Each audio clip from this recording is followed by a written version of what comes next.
আমি আসলে মেয়েই হতে চাই বারবার। আমরা আজকে আসল শায়ান কি সেটা জানতে চাই। ফেমিনিস্ট মানে একটা গালি। সমাজটাকে যদি একটা দালান ধরি, প্রত্যেকটা ইটের মধ্যে পুরুষতন্ত্রের আঠা লাগানো। হিউজ ফেমিনিস্ট হতে পারে আমার বাবা, নারী পুরুষের বাইরেও মানুষ হয়। আমি বায়োলজিক্যাল মাদার হতে চাই না। I want two adopt a child. গাজার এত বাচ্চা, ওদের থেকে একজনকে নিয়ে এসে আমরা রাখবো। আপনার হার্ট ব্রেক কয়বার হয়েছে? আল্লাহর কসম এই জীবন আর কোনোদিন প্রেম প্রীতির মধ্যে আমি নাই। প্রেম করলে হার্ট ব্রেক হবে। You need that experience to grow gracefully. You don't even remember the person's name who touched your son first.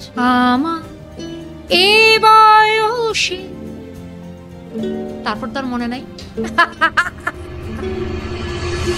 Hello everyone, welcome to the other side. আজকে আমার সামনে যিনি বসে আছে তিনি আমার খুবই পছন্দের একজন মানুষ। ইনফ্যাক্ট আমার বাংলাদেশে one of the most favourite পার্সোনালিটির একজন। যখন আমি ফার্স্ট চিন্তা করে আমি পডকাস্ট করব, তার নাম ছিল আমার লিস্টের টপ 3 নামের একজন, এবং আমার 1 বছর লেগেছে ওনার অ্যাপয়েন্টমেন্ট পেতে। তিনি এমন একজন আর্টিস্ট যে তার গান শুধু গানই না, তার গান কথা বলে, তার গান আমাদের সবার মনের কথা বলে। তার পার্সোনালিটি, তার পার্সোনাল বিলিফ, তিনি একজন স্টোরি টেলার, তিনি একজন ফাইটার। তার এমপ্যাথি এত বেশি যে তিনি কোথাও না কোথাও আমাদের সবার ফিলিংস বুঝতে পারে। আর তার বেলায় আমাকে ওয়ান অ্যান্ড অনলি এই কথাটা ব্যবহার করতেই হবে। আমার সামনে বসে আছেন তা ওয়ান অ্যান্ড অনলি শায়ান আপু। থ্যাংক ইউ সো মাচ এরশাদ। অনেক বেশি বলেছ, but I understand your love and emotion. Thank you so much. My pleasure আপু, অ্যাবসলিউটলি মাই প্লেজার। আচ্ছা, সবার আগে আজকে যেটা জানতে চাই সেটা হচ্ছে who are you without your lyrics, without your guitar, without pen and paper. আসল শায়ানটাকে when lights are off, when there is no sound, কিচ্ছু না, আমরা আজকে আসল শায়ান কি সেটা জানতে চাই। So it's a very interesting question. তোমাকে তুমি করে বলি। হ্যাঁ এশা, তুমি যেটা বলছো সেটা হচ্ছে the real me and the person who I am in front of my people. What is the difference between this two, তাই তো? আমার সারা জীবনের স্ট্রাগলটা হচ্ছে, বা স্ট্রাগল বলবো না, আমার সারা জীবনের এইম হচ্ছে টু লুজ মাই মাস্কস। মানে how can I minimize this distance. আমার একটা গান আছে, সেই গানটার নাম হচ্ছে মুখোশ। মুখোশের মানেটা হচ্ছে, ওই গানটার মেইন গল্পটাই এরকম যে, মানে তোমাকে সবাই ভাবছে যেমন, আসলে কি তুমি তাই? তোমাকে যেমন ভাবছে সবাই, আসলে কি তুমি তাই? আমি তো আমার মুখোমুখি হলে দারুণ লজ্জা পাই। So this is my aim. আমি যেন আয়নার সামনে দাঁড়ালে I am a person in front of you and I am a person in front of my mirror. আমি তো জানি আমি কি। আমি আসলে কাজটাই করতে চাই নিজের দূরত্বটা কমানো। যে মানুষটা আমি ঘরে, of course there are certain things যেগুলি আমি হয়তো পৃথিবীর সঙ্গে শেয়ার করব না, কিছু পার্টিকুলার মানুষ ছাড়া, who are very special to me, অথবা নিজের সঙ্গে ছাড়া। But that's sharing, that's not hiding. So আমার রিয়েল মানুষটা কিন্তু সেই মানুষটাই যাকে তুমি চেনো। আমি ঘরের ভেতরে আর বাইরে, এমনকি পোশাকেও খুব বেশি যে আলাদা সেটা বলবো না। My thoughts are pretty much the same. Maybe আমার কিছু জগৎ আছে যেটা আমার বাইরের মানুষদের সঙ্গে ওইভাবে শেয়ার করা হয় না, বিকজ সেটা স্পেসিফিক টু সাম পিপল। কিছু কাছের মানুষ, তারা আলাদা, তারা খুব স্পেশাল। এর বাইরে কিন্তু অ্যাজ আ পার্সন, মানে ওই ওই চিত্রটা যে খুব আলাদা, আমি সেটা বলবো না। Wow, so not everyone can say that. সেটা কিন্তু এত কনফিডেন্টলি আপু সবাই বলতে পারে না, এট লিস্ট অর্ডিনারি মানুষ। না, আমি এটা বলবো না যে আমার ওরকম খুব, মানে আমি খুব ক্লিন, কিন্তু দ্যাট ইজ মাই গোল। খুব ক্লিন মানুষ মানে কোথাও কোনো সাংঘাতিক সাধু সন্ন্যাসী, দ্যাটস অলসো ভেরি হিপোক্রিটিক্যাল আমার মনে হয়, সেটা না। কিন্তু দ্যাট ইজ মাই এইম। আর আসলে ওরকম কিছু নাইও, মানে যে মানুষটা আমি বাইরে, সেটা যে ভিতর থেকে খুব আলাদা তা না। পলিটিক্স বলো বা থিংস দ্বারা এক্সপ্রেস, এগুলি আমি আসলে ঘরে প্র্যাকটিস করি, যেটা বাইরে এসে বলতে চাই। দ্যাটস মাই, কি বলবো, আমার জীবনের সাধনাটাই এটা। আচ্ছা আপু, আমি আপনাকে দেখে যেটা বুঝলাম যে আপনি হিউম্যান ইমোশনকে খুব ডিপলি ফিল করেন, ঠিক আছে? আর আপনার প্রতিটা গান মানুষের নেচার, হিউম্যান ইমোশন নিয়ে। আর আমরা ছোটবেলা থেকে না, মানে একটা খুবই ওয়াইডলি একটা কথা প্র্যাকটিস হয়, সেটা হচ্ছে যে মানুষের মতো মানুষ। আমরা অনেক সময় বলি উনি একজন মাটির মানুষ, উনি একজন খাঁটি মানুষ। আপনার কাছে অ্যাকর্ডিং টু ইউ একজন খাঁটি মানুষ বা একজন মানুষের মতো মানুষের ডেফিনেশন কি? ভুল করা আমার অধিকার। ভুল থেকে আমি সবচেয়ে বেশি শিখি। হুম? মানে আমি যে বিরাট, বিরাট বই পড়ে যা শিখি, তার চেয়ে অনেক বেশি I learn from my own mistakes, সোজা কথা। খাঁটি মানুষ হচ্ছে সেই মানুষ যে নিজের সঙ্গে কনভারসেশন এ থাকে, জীবনের সঙ্গে কনভারসেশন এ থাকে, জীবনকে বোঝার চেষ্টা করে এবং সেটাকে অথেন্টিক্যালি এক্সপ্রেস করে। অর্থাৎ আমি বুঝতে পারছি না বা আমি বুঝতে পারছি, আমি এইটা ঠিক করিনি। মানে there are certain very simple things of life যেখানে মানুষ নিজেকে কি বলবো? আমাকে একটা পারফেক্ট ইমেজ নিয়ে সমাজে থাকতে হবে। এই হাই স্ট্যান্ডার্ড অথবা এই high expectation and a false expectation সমাজের আছে। আমাদের সোসাইটিতে এটা আছে যে perfection. I am against all kind of perfection. মানে I'm not saying যে ইচ্ছা করে আমাকে লেজিনেস দিয়ে ইমপারফেক্ট হতে হবে। But what I'm saying is life itself এটাই ইমপারফেক্ট। মানে পারফেকশন ইজ অ্যান অবসেশন মানুষের। সো খাঁটি মানুষ আসলে সেই মানুষ আমার কাছে, যেই মানুষটাকে এইটা না বলা খুব কঠিন, তুমি দেখলে বুঝবে। যার সবকিছুর সাথে সবকিছুর ভাষা এক হয়ে যায়। যে যা বলে, তার চোখের ভাষা, তার হাতের ভাষা, তার মুখের ভাষা, তার জীবনের ভাষা, তার বন্ধুর ভাষা, এই সমস্ত কিছু মিলিয়ে এবং তার রাগ, এটা দেখা যায়। মানে there is not much যেটা কিনা কি বলবো বুঝতে পারা যায় খাঁটি মানুষকে। এইটা হলো মানে not very difficult to understand. এটা আমার আরেকটা মানে জায়গা যে খুব চুপচাপ বা খুব চুপচাপ মানুষে যে খাঁটি হতে পারে না সেটা বলব না। কিন্তু বলব যে খাঁটি মানুষকে তার শুধু ভার্বাল ল্যাঙ্গুয়েজ বা সে কি বলে, কি করে সেটা দিয়ে না। There is a total communication from that person's existence to yours। এই কমিউনিকেশনটার মধ্যে দিয়ে you will understand, you will be able to understand যে আচ্ছা ও এই মানুষটা খাঁটি, খুব খাঁটি। সে সব ইমোশনকে অ্যাকোমোডেট করে জীবনের। এটাই কোনোটার থেকে পালায় না। রাগ থেকে পালায় না, ভুল থেকে পালায় না, পরাজয় থেকে পালায় না। সবকিছুকে নিয়ে চলে। কান্না থেকে পালায় না। ওকে? আমার কাছে তাই মনে হয়। হিংসা থেকেও পালায় না। Very important. Hmm, right. আপু, জেলাসি কিন্তু আমার হু, মনে হু। হয় খুব কমন একটা ইমোশন, তাই না? এটা প্রত্যেকটা মানুষের ভিতরে আছে। আর ছোটবেলায় এগুলো একটু বেশি হতো। মানে আমি আমি নিজেও চিন্তা করি মাঝে, মাঝে যে আমি যতই বলি না আমি জেলাস ফিল করি না, আমি সবার ভালো চাই, কিন্তু মাঝে, মাঝে জানি কি হয়। স্পেশালি ছোটবেলা হতে যে মনে হয় যে ড্যাম! আমি এটা চাই। আর এখন একটা কথা বললেন না আপু যে যার চোখের ভাষা, মুখের ভাষা এক। বিউটিফুল। আসলে এই কথাটা কখনো এভাবে চিন্তাই করে দেখি নাই যে মানুষের চোখের ভাষা, মুখের ভাষাও যে এক হওয়া উচিত। আচ্ছা আপু, ছোটবেলা থেকে কিন্তু আমরা একটা জিনিস শুনে ইউজড টু যে তুমি এটা করলে মানুষ কি বলবে, ওইটা করলে মানুষ কি বলবে, এখন যদি তুমি এটা না করো তাহলে সমাজ কি বলবে। এই এই সমাজ কে বা কারা? এই যে আমরা চিন্তা করি এটা করলে মানুষ কি ভাববে, এই মানুষগুলাই বা কারা? আর যখন আমরা কাউকে দেখি যে বলে যে না মানুষের ভাবনা দিয়ে আমাদের কি, তখন আবার বলে যে আমরা যে বাস করি আমরা একটা সমাজের মধ্যে বাস করি। সমাজে বাস করি, বাট আমাদের কি সমাজের কথা শুনে সমাজকে মাথায় রেখে আমার নিজের পার্সোনাল লাইফে ডিসিশন নিতে হবে? এটা এভাবে কি বেঁচে থাকা যায় কতদিন? আর আমরা তো grow up in a system যেখানে আমাদেরকে কিন্তু মানে কোথাও না কোথাও এভাবেই বড় করা হয় যে এটা করলে মানুষ কি বলবে, ওইটা করলে মানুষ কি বলবে। বাট বয়সের সাথে সাথে কিন্তু আমরা রিয়েলাইজ করি কি আমরা তো খুঁজেই পাই না মানে কারা সো এই সমাজ, নাইস। এই মানুষগুলো কারা? ওকে। খুবই মজার প্রশ্নটা। আমার কাছে মনে হয় other than me, everybody is my সমাজ। এভরিওয়ান। ছেলে সমাজ, বাবা সমাজ, মা সমাজ, বোন সমাজ। যে আমাকে শুনতে চায় না, আমাকে শুনতে চায় না, সেই সমাজ। মানে এটা খুব প্লেইনলি আমি বললাম যে এটার মধ্যে দিয়ে মনে হতে পারে যে আমার কাছের মানুষ, আমি তোমার কাছের মানুষদেরকে তোমার শত্রু করে দিচ্ছি, এরকম ব্যাপারটা। কিন্তু আসলে একটা অন্যভাবে বলি একটুখানি। একটা যেমন ধরো একটা মেয়ে, সে একটা ঘরে তার ডোমেস্টিক ভায়োলেন্সের শিকার। তার হাসব্যান্ড তাকে ফিজিক্যালি অ্যাসল্ট করে, ফিজিক্যালি তাকে নিপীড়ন করে, তাকে মারে। হ্যাঁ? সেই মেয়েটা তার বাবা-মার কাছে গেল। সেটা হতে পারে একটা মধ্যবিত্ত সোসাইটি ঢাকা শহরের, হতে পারে একটা মফস্বল, হতে পারে একদম অজপাড়া গ্রামেরও হতে পারে। সেই মাটা তাকে বলছে, "এই সহ্য করে নে, এটাই মেয়েদের। চরিত্র, এটাই মেয়েদের জীবন। কারণ সেই মাটা সহ্য করে এসছে, সেই মাটা বলছে। এখন মেয়েটা তো আপন মনে করে মায়ের কাছে গিয়ে একটা অপরাধের বিচার চাইছে। মাটা কি বলছে? মাটা বলছে যে এটা সহ্য করে নিতে হবে। তখন তো মাটাই সমাজ।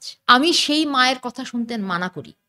এবং এই জায়গাটাতে আমার কাছে মনে হয় যে সমাজ আসলে একটা তৈরি হয়ে থাকা সিস্টেম, এবং এটা ভাঙতেই শুধু এগোতে পারে।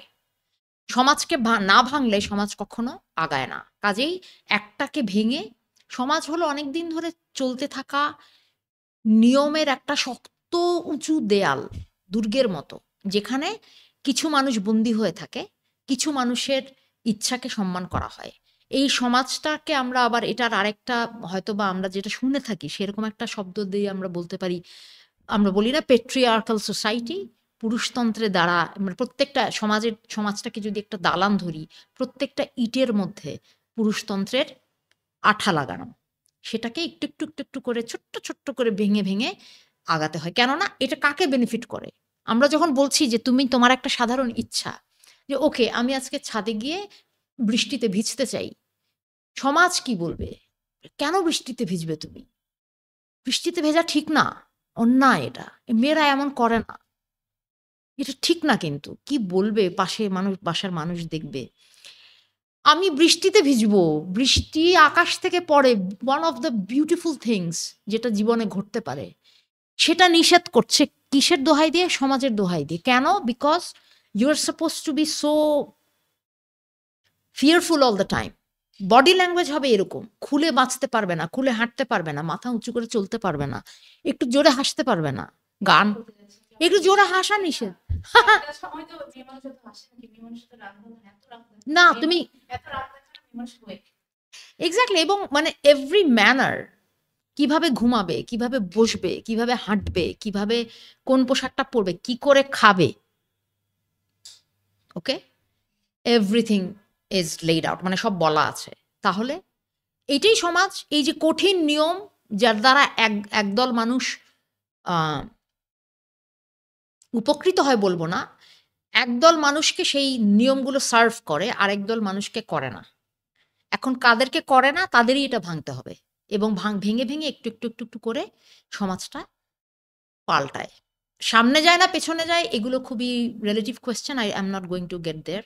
কিন্তু এটা এটা মানে পরিবর্তিত হয় এইভাবেই, ভাঙতে হয়। আসলে আপু ব্যাপারটা কিন্তু খুবই দুঃখজনক, আর ওভাবে চিন্তা খুব ফ্যাসিনেটিং যে এখন ইটস 2025 আর আমরা এখনো, আমি বলবো পৃথিবীতে, হুম মানে পুরো ওয়ার্ল্ড হুম ওয়াইডই কিন্তু আমাদের মেয়েদেরকে এখনো প্রুভ করতে হয় যে আমরা ইকুয়ালিটি বলতে কি মিন করি। এখনো কিন্তু আমাদেরকে বলতে হয় যে this is what we deserve. আর ব্যাপারটা এতটাই সিম্পল যে আমরা সবাই মানুষ, all we are asking for is equal opportunity, equal respect and equal hmm love. Hmm. এইটাও আমাদের তর্ক লেগে যায় বুঝাতে গেলে। একটা মানে ছেলেদের সাথে তো তর্ক করে বুঝাতেই হয় আমাদের রাইটস। এমনও কিন্তু হয় আপু যে আমার একটা মেয়ে ফ্রেন্ড এসে, কোনো মেয়েকেও আমার বুঝাতে হয় যে ইউ আর রং, তুমি যেটা মনে করছো ইউ আর রং, মানে you deserve more and you are greater than you know. এই জিনিসটা নিয়ে আমাদের দেখি যে ইটস, আবার বলছি 2025, দুনিয়া কোথায় চলে আসছে। আর এখন কালকের ভূমিকম্পের পর তো মনে হচ্ছে যে কেমন কাছেই চলে আসছে। তারপরেও মানে এত দূর এগিয়ে এসেও কিন্তু শুধু আমাদের রিজনে না, ওয়ার্ল্ড ওয়াইড এখনো মেয়ে ছেলের এই যে বৈষম্য, এই জিনিসটা আমি বুঝলাম না। আমরা যে মানুষ, ছেলেরাও মানুষ, মেয়েরাও মানুষ, আর কেন এত ডিফারেন্স? শুধুমাত্র কি মানে শক্তি, মানে কি শুধু ফিজিক্যাল শক্তি তো আর না, তাই না? বাট মেন্টাল শক্তি তো আমাদের ছেলে মেয়ে সবারই সমান। এই জিনিসটা মানে এই জিনিসটা শক্তি কবে চেঞ্জ বলতে তো হবে? আসলে পেশির শক্তি, মাসল পাওয়ার।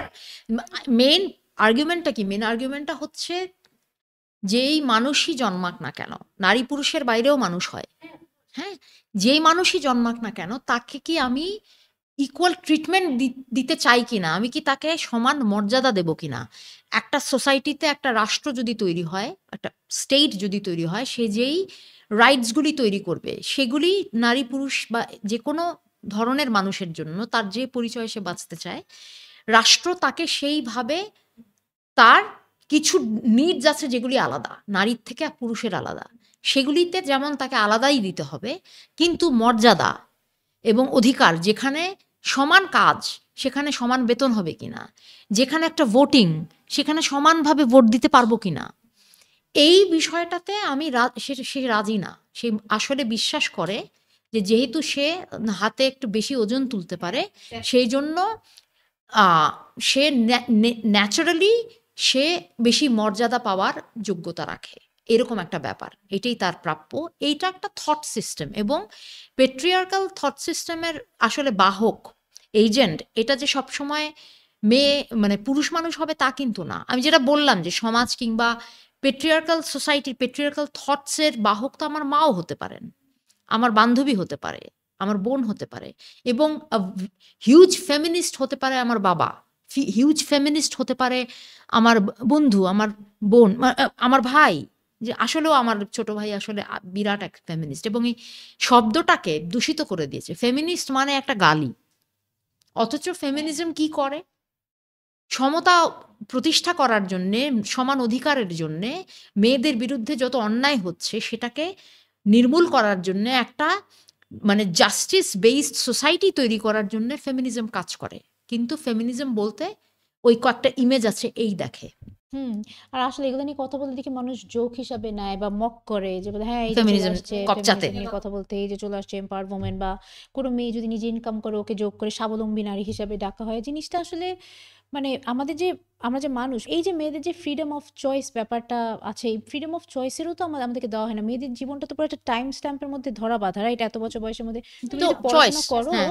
তুমি পড়াশোনা করো, মাস্টার্স করার জায়গা, তারপর তোমাকে বিয়ে করতে হবে। বিয়ে করলে তো এত বছরের মধ্যে বিয়ে করতে হবে, এত বছর বয়সের মধ্যে তোমার একটা সন্তানের মা হতে হবে, নাহলে তোমার বায়োলজিক্যাল ক্লক তোমার উল্টাপাল্টা হয়ে যাবে। সবকিছুই আমাদের সময়ের মধ্যে বেঁধে দেওয়া। অ্যান্ড হোয়াট ইফ এই সব কিছুর মধ্যে এরকম আজকাল আমি অনেকেই দেখি ওয়ার্কিং উইমেন বা অনেকেই এই জেনারেশনে যারা চাইল্ড ফ্রি থাকতে চায়, যারা হয়তো ডিসাইড করে হতে পারে আমি একজন নারী, বাট মা হুম, হুম, হতে চায় না, মনে করে যে হুম।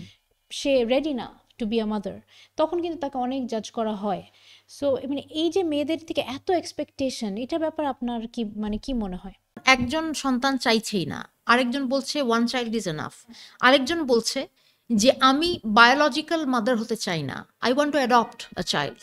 হ্যাঁ, যে ওই কারণ আমি তো আসলে একটা মজার ব্যাপার দেখো, তোমার বাচ্চাকে পৃথিবীতে প্রথম যে মানুষটা ধরে হাতে নেয় সেই মানুষটা তোমার পরিবারের কেউ না। You don't even remember the person's name who touched your son first. You don't even remember anymore, right? কে তারপর কাকে ক্লিন করলো? পৃথিবীটা তো এরকম। শুধু এই যে রক্তের বন্ধনই সব, পৃথিবীতে কত মানুষ আছে তারা এত সেলফলেসলি পৃথিবীকে ভালোবাসায়, এটাই নর্মাল। সো আমার শরীর থেকে একটা সন্তান পৃথিবীতে আসলো, আমি একটা মাধ্যম, সে তাকে আমি ভালোবাসতে পারি। আবার একজন ভাবতে পারে যে না, অনেক বাচ্চা পৃথিবীতে অলরেডি আছে, I would rather have somebody else's abandoned child, অথবা যে বাচ্চাটা এতিম, অথবা যে আমার দেশেরও না, যে একটা অন্য দেশের বাচ্চা। আমি সিরিয়াসলি আমাদের কথাবার্তা, আমার বন্ধু অনেক বন্ধু আছে যে প্রায় বলে, মাঝে মধ্যে বলে যে গাজার এত বাচ্চা, ওদের থেকে একজনকে নিয়ে এসে আমরা রাখবো। তো দেখো অনেক রকম চিন্তা আছে, কিন্তু এটা না ওই একভাবেই চিন্তা করতে হবে। অথচ এই চিন্তার পদ্ধতির কারণে অনেক মানুষ অনেক ধরনের দুঃখের ভিতর দিয়ে যায়। আমার নিজের বাচ্চা হলো না, তাহলে কি আমি সারাটা জীবন কষ্ট পেলাম। আমি তার দুঃখকে ছোট করতে চাই না, কিন্তু অন্য চিন্তাগুলিকে অ্যাকোমোডেট করার যে মেন্টালিটি, সেটা যে মানুষকে বড় করে, সেটা যে মানুষকে শান্তি দেয়।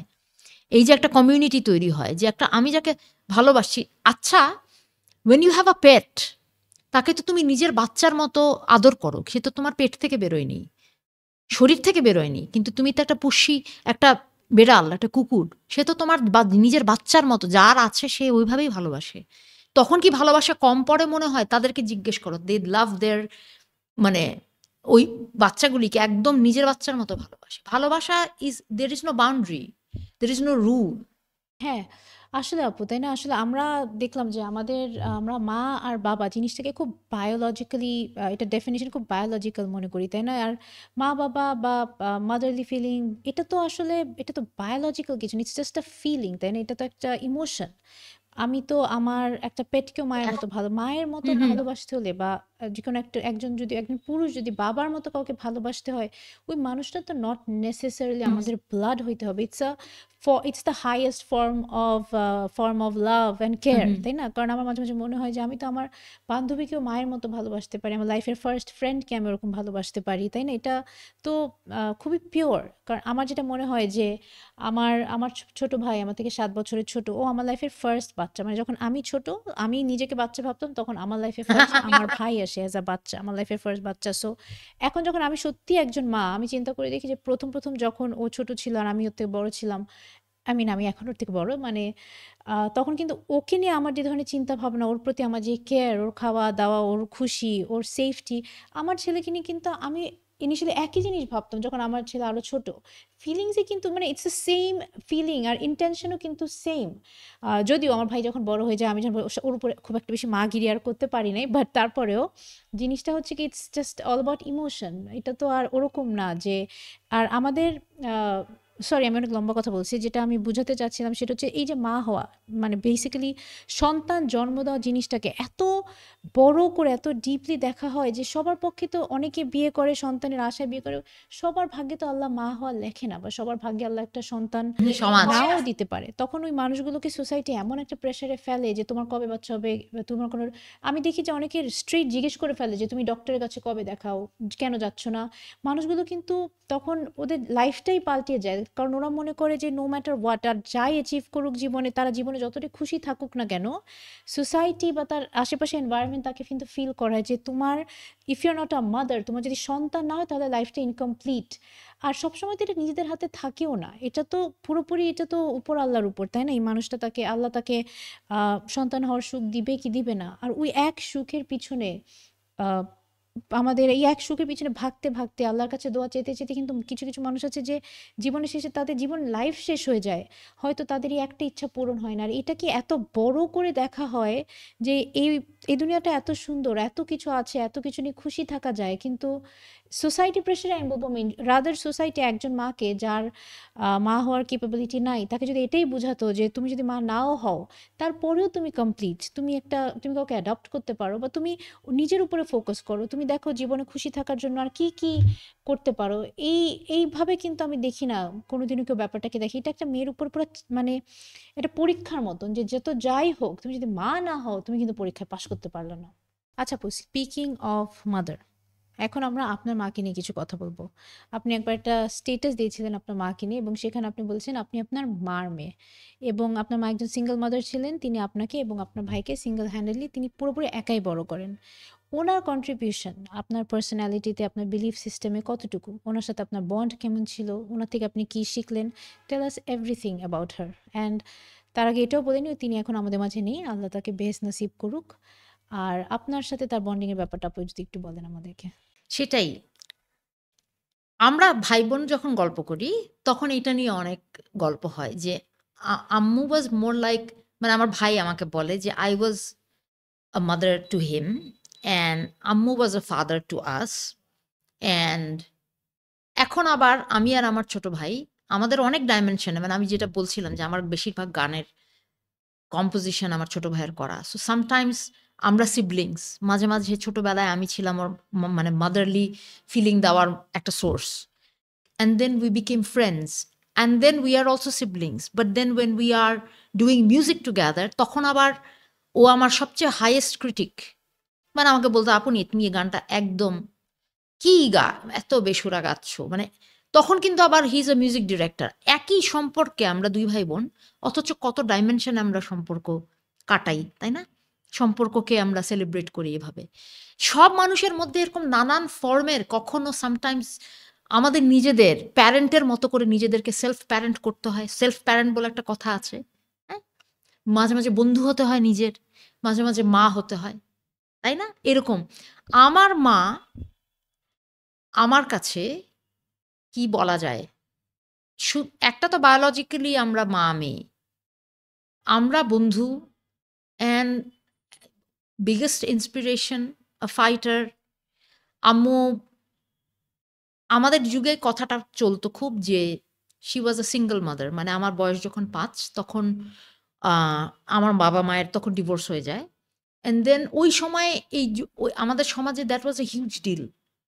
বাট আমি আজকে খুব খোলামেলাভাবে বলবো যে that was such a wonderful blessing for both of us, for the three of us, because we started a life of comradeship. আমরা তিনজন কমরেডের মতো ছিলাম। কখনো আম্মুর উপর ডিপেন্ড করতাম। আম্মু যখন আরেকটু নিজেকে জীবনটাকে গোছালো, I saw her first hand কীভাবে জীবনটাকে সে সামলাচ্ছে। এই যে ফার্স্ট হ্যান্ড এক্সপিরিয়েন্স আম্মু যেটা করতো, সে তো বলে বলে করেনি। আমার মেমোরির মধ্যে যেটা থেকে গেছে, সেই আম্মু পৃথিবী থেকে ফিজিক্যালি চলে যাওয়ার পরেও she teaches me every day.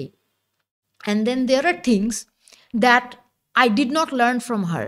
I resisted. আমি এটা বলবো, আম্মুকে আমি যে পূজার আসন দিয়ে দেব, there are so many things that I do not agree with my mother, and that's the best part of our friendship. এই যে একটা সিস্টারহুড, উইমেনহুড, একটা মা আর একটা মেয়ের মধ্যে যে একটা প্রেম আছে, একটা উইমেন টু উইমেন একটা সিস্টারহুড আছে, আমি বলবো যে দুই নারীর যে যাত্রা, আমি আমার মায়ের কাছ থেকে সেই জায়গাটা দেবো, সেই বন্ড, সেই প্রেম, সেই ফ্রেন্ডশিপ। এইটার আমি কথা বলে শেষ করতে পারবো না। But I am very protective about my mother. That is কি বলবো, that is something that I take pride in. Because আমি আসলে কেন করি এটা, আমাদের সোসাইটিটা এমন, ওকে, যেমন একটা, I want to say this, যেমন আমি আমার নামটা ব্যবহার করি Shayan. I started with Shayan, but always Wahid comes up. I intentionally goat read of Wahid. That was a political decision. I did not take anybody's name. আমার মায়ের লাস্ট নেমও নেইনি, বাবারটাও চাইনি, because I wanted to give my self another birth, জীবনটাকে দেখি, নিজেকে একটা জন্ম দিই। অ্যান্ড আম্মু ওয়াজ দেয়ার অ্যাজ এ ফ্রেন্ড, মানে আম্মু ওয়াজ দেয়ার। বায়োলজিক্যাল মাদারহুড তো আছেই, মা তো সে বটেই, একই বাড়িতে থাকছি আমরা, রুমমেটস, হাউসমেটস তো বটেই। বাট তার বাইরেও আমি নিজের জীবন ট্রাই করতে চেয়েছি। আম্মুর ব্যাপারটা হচ্ছে, মানে সবচেয়ে যেটা ভালো লাগে সেটা হলো যে উই রেজিস্টেড, মানে each other, and then we fought like friends. We reached many agreements. We didn't reach, sometimes we didn't reach any agreement. কিন্তু সবকিছু মিলিয়ে এই যে একটা journey of togetherness, I would say this was a friendship, this was a soulmateship. এটাকে আমি আর কি নাম দিব আমি ঠিক জানি না। ল্যাঙ্গুয়েজ ইজ অলওয়েজ ইনঅ্যাডিকুয়েট, ল্যাঙ্গুয়েজের ফাঁদে পড়তে চাই না। Biologically she was my mother, and আমি তার সাথে আমার অনেক দ্বিমত এভরিথিং আছে, কিন্তু সে আমার জীবনের সবচেয়ে কাছের বন্ধুগুলির মধ্যে একজন, যে আমাকে তার জীবন দিয়ে, সবচেয়ে বড় কথা আমার জীবনটা যে আমি কত কিছু যে তার কাছে সেই জায়গাটা থেকে শিখেছি সেটা বলতে পারবো না। মানে একদিনে এটা, that's another episode for us. যদি শুধু মায়ের কথা বলা যায়, তো এরকম আর কি। আম্মুর প্যারেন্টিং ওয়াজ মোর লাইক, কখনো শক্ত কড়া, এবং আমি এটাও বলবো যে এটাও খুব সাহস করে বলবো, যেটা আমাদের সমাজে বলার নিয়ম নাই, সেটা হচ্ছে আম্মুর প্যারেন্টিং অনেক ভুলও ছিল আমার চোখে। হ্যাঁ, এবং আমার কাউকে ওই যে একটা দেবতার পর্যায়ে নিয়ে গিয়ে আমি বলবো না বাবা মায়ের কোনো ভুল হয় না, অবশ্যই হয়। হ্যাঁ, আমার বাবা যদি কখনো এমন কিছু করে থাকেন যেটা একজন মানুষের প্রতি অসম্মানজনক, আমি আমার মায়ের কথাই বলবো। হ্যাঁ, তাদের রিলেশনশিপে এমন অনেক কিছু ছিল যেটাকে আমি রেসপেক্ট করবো না। That was my father's mistake. He abandoned us, that was his mistake on his part, that was his mistake. আমি যদি আজকের সমাজে, আমি জানি এগুলো খুবই অস্বস্তিকর আলাপ, এখনো সোসাইটি ওই, because my father was a musician and I became a musician, we shared the same blood and the same inclinations for music, সেটা তো আছে।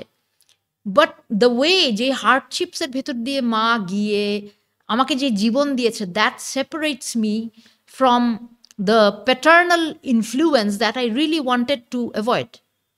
সোজা কথা, আই ডিড নট, মানে আমি ওই ইনফ্লুয়েন্সগুলি নিতে চাইনি। I rather wanted to learn from life.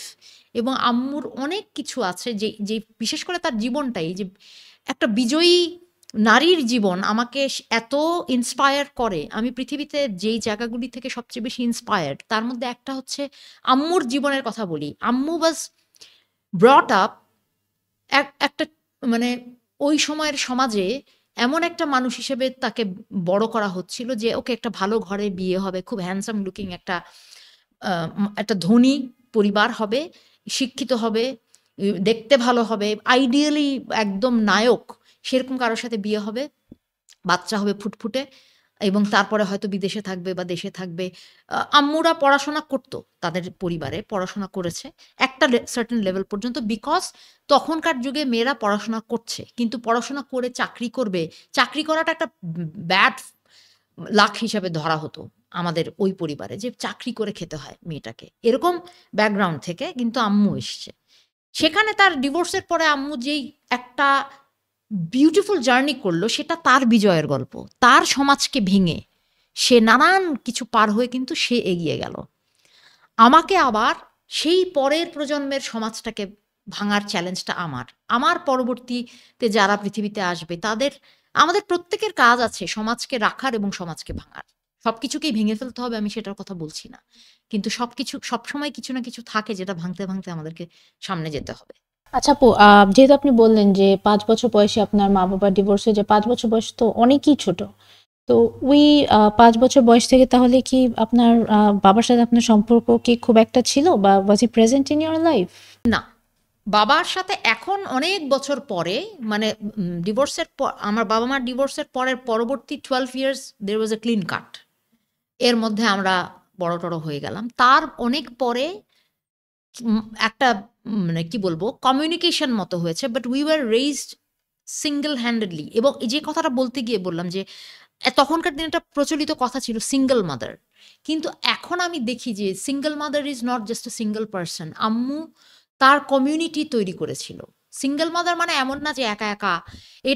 এইটা আমি শিখেছি আমার নিজেদের, আমার জীবনে যাদের সাথে আমি চলি, যারা আমাকে ইন্সপায়ার করে প্রতিদিন, যে এই সিঙ্গল বলে আসলে কিছু নাই। আমরা সবসময় মানে হয়তো আনম্যারিড কিংবা not married and single mother দুটা এক না। মানে আমরা ধরেই নিই যে একটা বাচ্চাকে একটা বাবা এবং একটা মা, এটা একটা মাইক্রো ফ্যামিলির কনসেপ্ট। অথচ আমাদেরই সমাজে একান্নবর্তী পরিবারে মামা চাচা খালার কাছে কোলে কোলে কোলে ছেলেমেয়েরা বড় হচ্ছে, একটা বড় বৃহত্তর সমাজে। সেটা কিন্তু সিঙ্গেল মাদার বলে, বা নিজের বাবা মা আছে, ডিভোর্স হয়নি, বাট সেখানে কিন্তু they are not raised by their biological parents. অনেকের কাছে বাচ্চাগুলো বড় হচ্ছে। That's a very healthy setup আমার কাছে মনে হয়। আমার কাছে মনে হয় হতে পারে। আম্মু কিন্তু মানে আমাদেরকে ওই জায়গাটা থেকে ভেঙে, তখন বলা হতো যে সিঙ্গল মাদার, ওয়েল ইয়াস, ওই অর্থে যে প্যারেন্ট, সেট অফ প্যারেন্টস, বাবা মা বড় করছে সেইভাবে না। কিন্তু আম্মুর তো আমার খালারা দেখেছে আমাদেরকে, একসময় মামা দেখেছে, একসময় নানি দেখেছে, মায়ের বন্ধুরা দেখেছে, তারপর আমরা নিজেরা নিজেদেরকে দেখেছি, আমাদের নেইবার্স।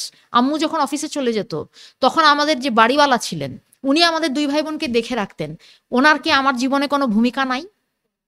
তো আম্মু কি তাহলে ততই সিঙ্গেল? আমাদের যে বাসায় যে কাজের মানুষগুলি, বুয়াগুলি আসতেন, সেই বুয়ারা, আমরা বুয়া ডাকি, তাই সেই মানুষগুলি আমাদেরকে প্রত্যেক মুহূর্তে পাহারা দিয়ে রাখতেন।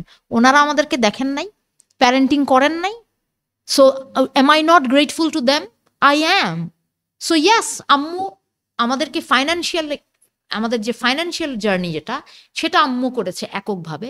But then she formed her community, যা ওই মানুষগুলিকে বিশ্বাস করা যায়, সেই এবং বিশ্বাস করলেই বিশ্বাসী মানুষেরা আসে।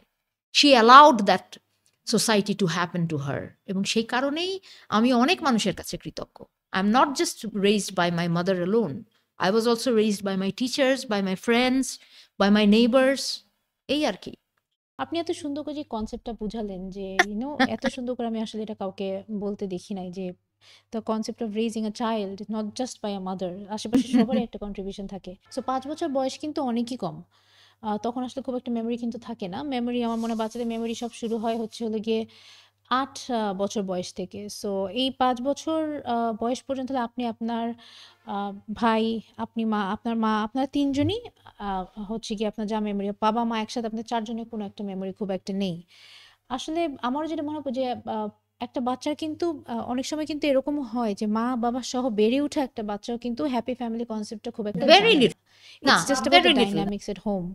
অনেক সময় যখন আপনি you were raised in a happy home, in a happy environment, হতে পারে সেখানে আপনার বাবার প্রেজেন্স ছিল না, বাট এগুলো আসলে আমার মনে হয় এগুলো হচ্ছে জাস্ট সমাজে ক্রিয়েট করা কিছু concept. A child needs a happy home, a happy মম।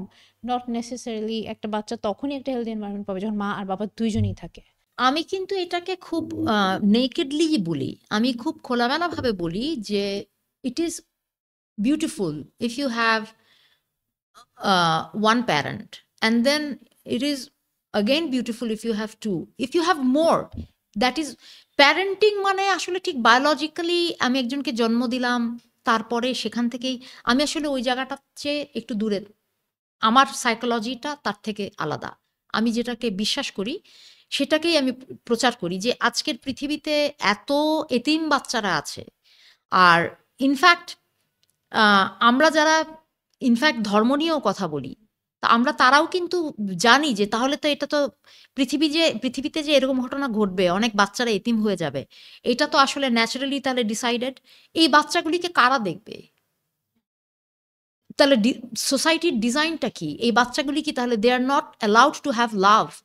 হ্যাঁ, তাহলে পৃথিবীর মানুষ যদি মানুষকে ভালোবাসে, তাহলে তো শুধু বায়োলজিক্যাল প্যারেন্টসের আইডিয়াতে আটকে থাকলে you are limiting your capacity to love.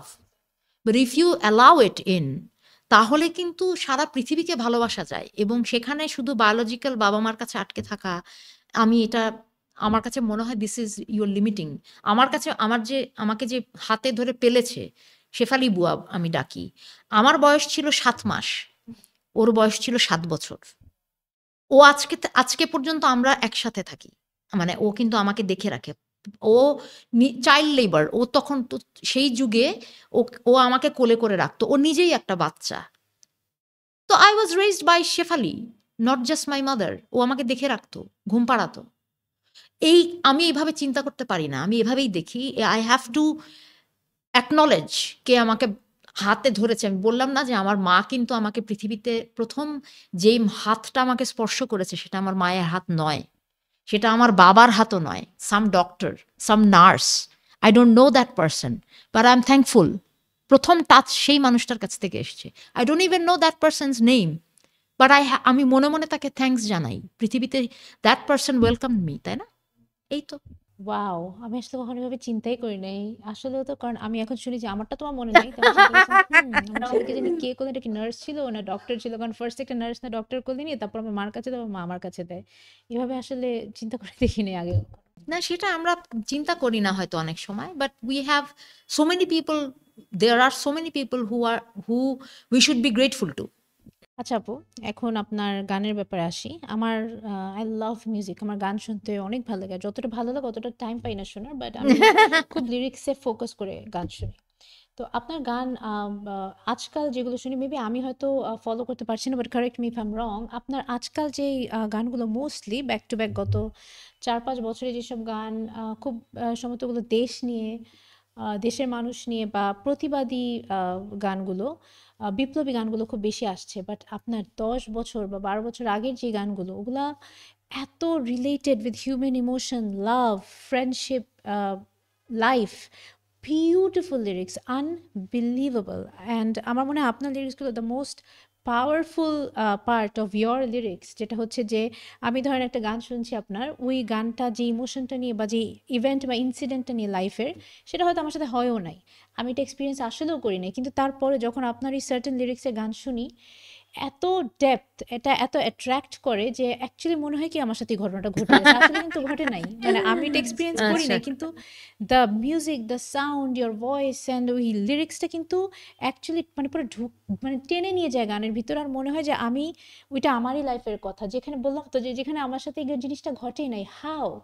How do you understand human emotion so deeply? মানে আমাদের সবার মনের কথা আপনি কিভাবে জানেন? আমাদের সবার লাইফের স্টোরি আপনার গান দিয়ে কিভাবে বের হয়?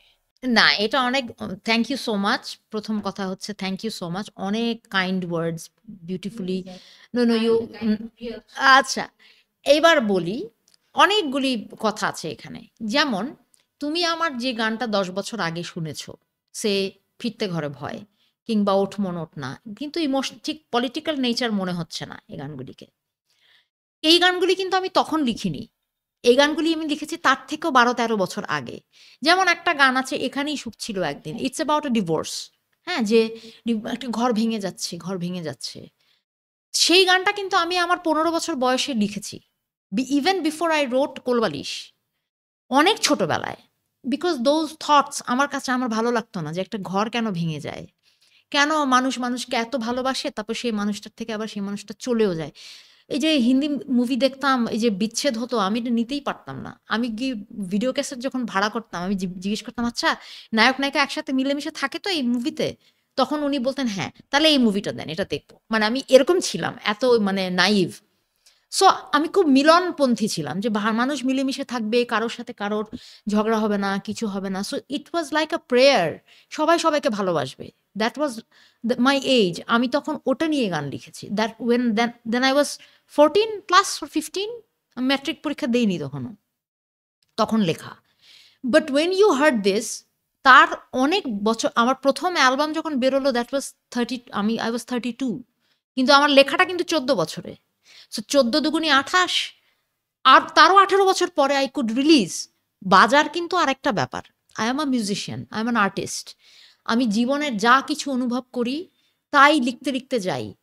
I process my emotion through writing.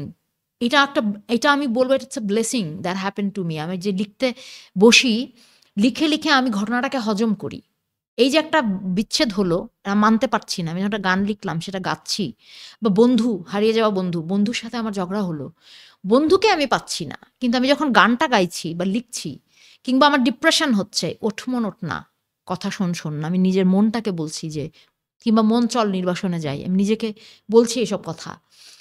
তখন লিখতে লিখতে আমার কিন্তু লাইফটাকে আমি হজম করছি, ট্র্যাপড না কিন্তু আমার emotion, which is Y I could flow.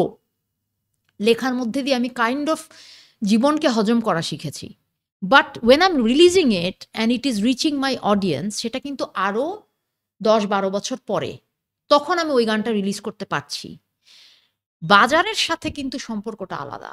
By দেন আমার কিন্তু আরো 12 বছর জীবনটাকে দেখা হয়েছে, তার মধ্যে আরো অনেক গান লেখা হয়েছে, আরো অনেক কিছু প্রসেস করতে হচ্ছে। এখন এখন যে গানগুলি হচ্ছে, এখন রিলিজিং টাইমের গ্যাপটা কম। গতকালকে একটা ঘটনা ঘটছে, ফেসবুকে আমি আজকে গিয়ে প্রোটেস্ট করে দিচ্ছি। So you are listening that. But আমার কিছু প্রাইভেট ফিলিংয়ের বা প্রেমের, যেমন আমি I'm a very big supporter of love. আমি মনে করি যে প্রেম ইজ আ বিউটিফুল থিং, এবং সেটা টিনেজ প্রেম হোক, আর বুড়া বয়সের প্রেম হোক, আর মাঝারি বয়সের প্রেম হোক, বা একটা ডিভোর্সের পরে আরেকটা প্রেম হলো, সেই প্রেমটা খুব সুন্দর। আমি I'm a big fan of love. আমি মনে করি যে প্রেমকে চান্স দেওয়া উচিত, প্রেমকে চর্চা করা উচিত। প্রেমের মধ্যে মন্দ কিছু আমি পাই না। হ্যাঁ, প্রেম করলে হার্টব্রেক হবে, you need that experience to grow gracefully. ওই দুঃখটা পাওয়া খুব দরকার জীবনে। জীবন is not just bed of roses and just flowing in flowery and sugary, না, জীবনে অনেক নোনা লবণ, চোখের পানি থাকবে। এটা নিয়ে আমাদেরকে সামনে যেতে হবে। Love gives you that vulnerable feeling. মানুষ প্রেমের কাছে যতটা অসহায়, আর কোথাও ততটা না। There is no bargaining there, you are just powerless. When you are powerless, your love blooms. ভালোবাসা সবচেয়ে সুন্দর করে ফোটে যখন ভেতরে কিচ্ছু নাই। I am totally surrendered to another person. I am not saying you need to lose your self, self dignity হারাতে বলছি না, বাট বলছি ভালোবাসা ব্যাপারটাই এমন যে you feel so surrendered, you feel that kind of feeling, যে না, আমি তো এই সব কিছুর বিনিময়ে আমি এই মানুষটাকে চাই। এই চাওয়াটাই so beautiful, and I am really a supporter, a fan. কিন্তু আজকে আমি যে সমাজে থাকি, আমি এই যে প্রেমের গানগুলো লিখছি, আমি এগুলো গাইতেও পারছি না এখন, বিকজ কেউ না কেউ ধর্ষণের শিকার হচ্ছে। And when I am a citizen of this world, যখন গাজায় বাচ্চাদেরকে মেরে ফেলছে, আমি যে স্টেজটা পাচ্ছি, আমার আর্টসটা বেশি ওইটা করার। মনে হচ্ছে ওকে, লাভ ইজ সো সিক্রেট, কোনো একদিন আমি এটা গাইবো। যেমন এখানেই সুখ ছিল একদিন যখন গাইলাম, লেখা তো তার চেয়ে অনেক আগে।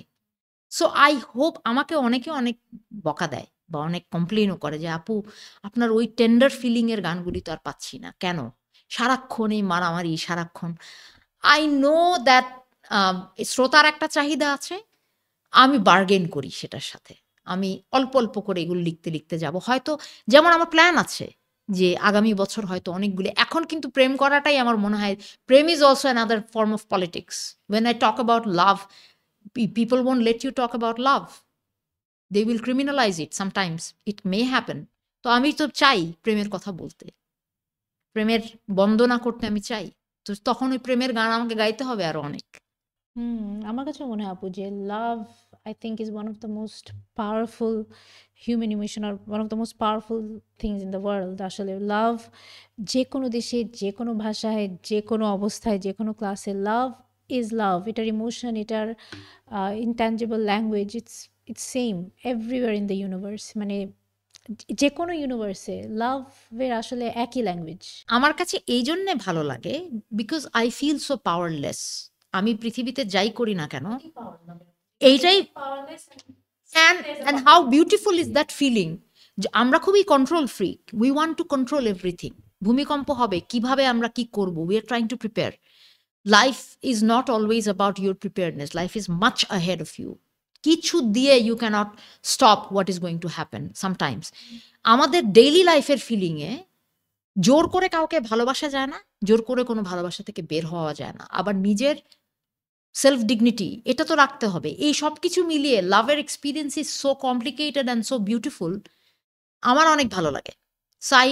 আমি এটাই বলি যে প্রেমের গান তো আমিও গাইতে চাই, কিন্তু আমার তো আবার ওই গানগুলোও গাইতে হয়। So there is a definitely a tension, sometimes a struggle, bargain করতে হয় আমাকে। বাট করি এখন। আমি one day I hope I can sing those songs again আরো বেশি ফ্রিকুয়েন্টলি। আমার প্ল্যান আছে আগামী বছর 10টা-12টা প্রেমের গানই করার। হুম।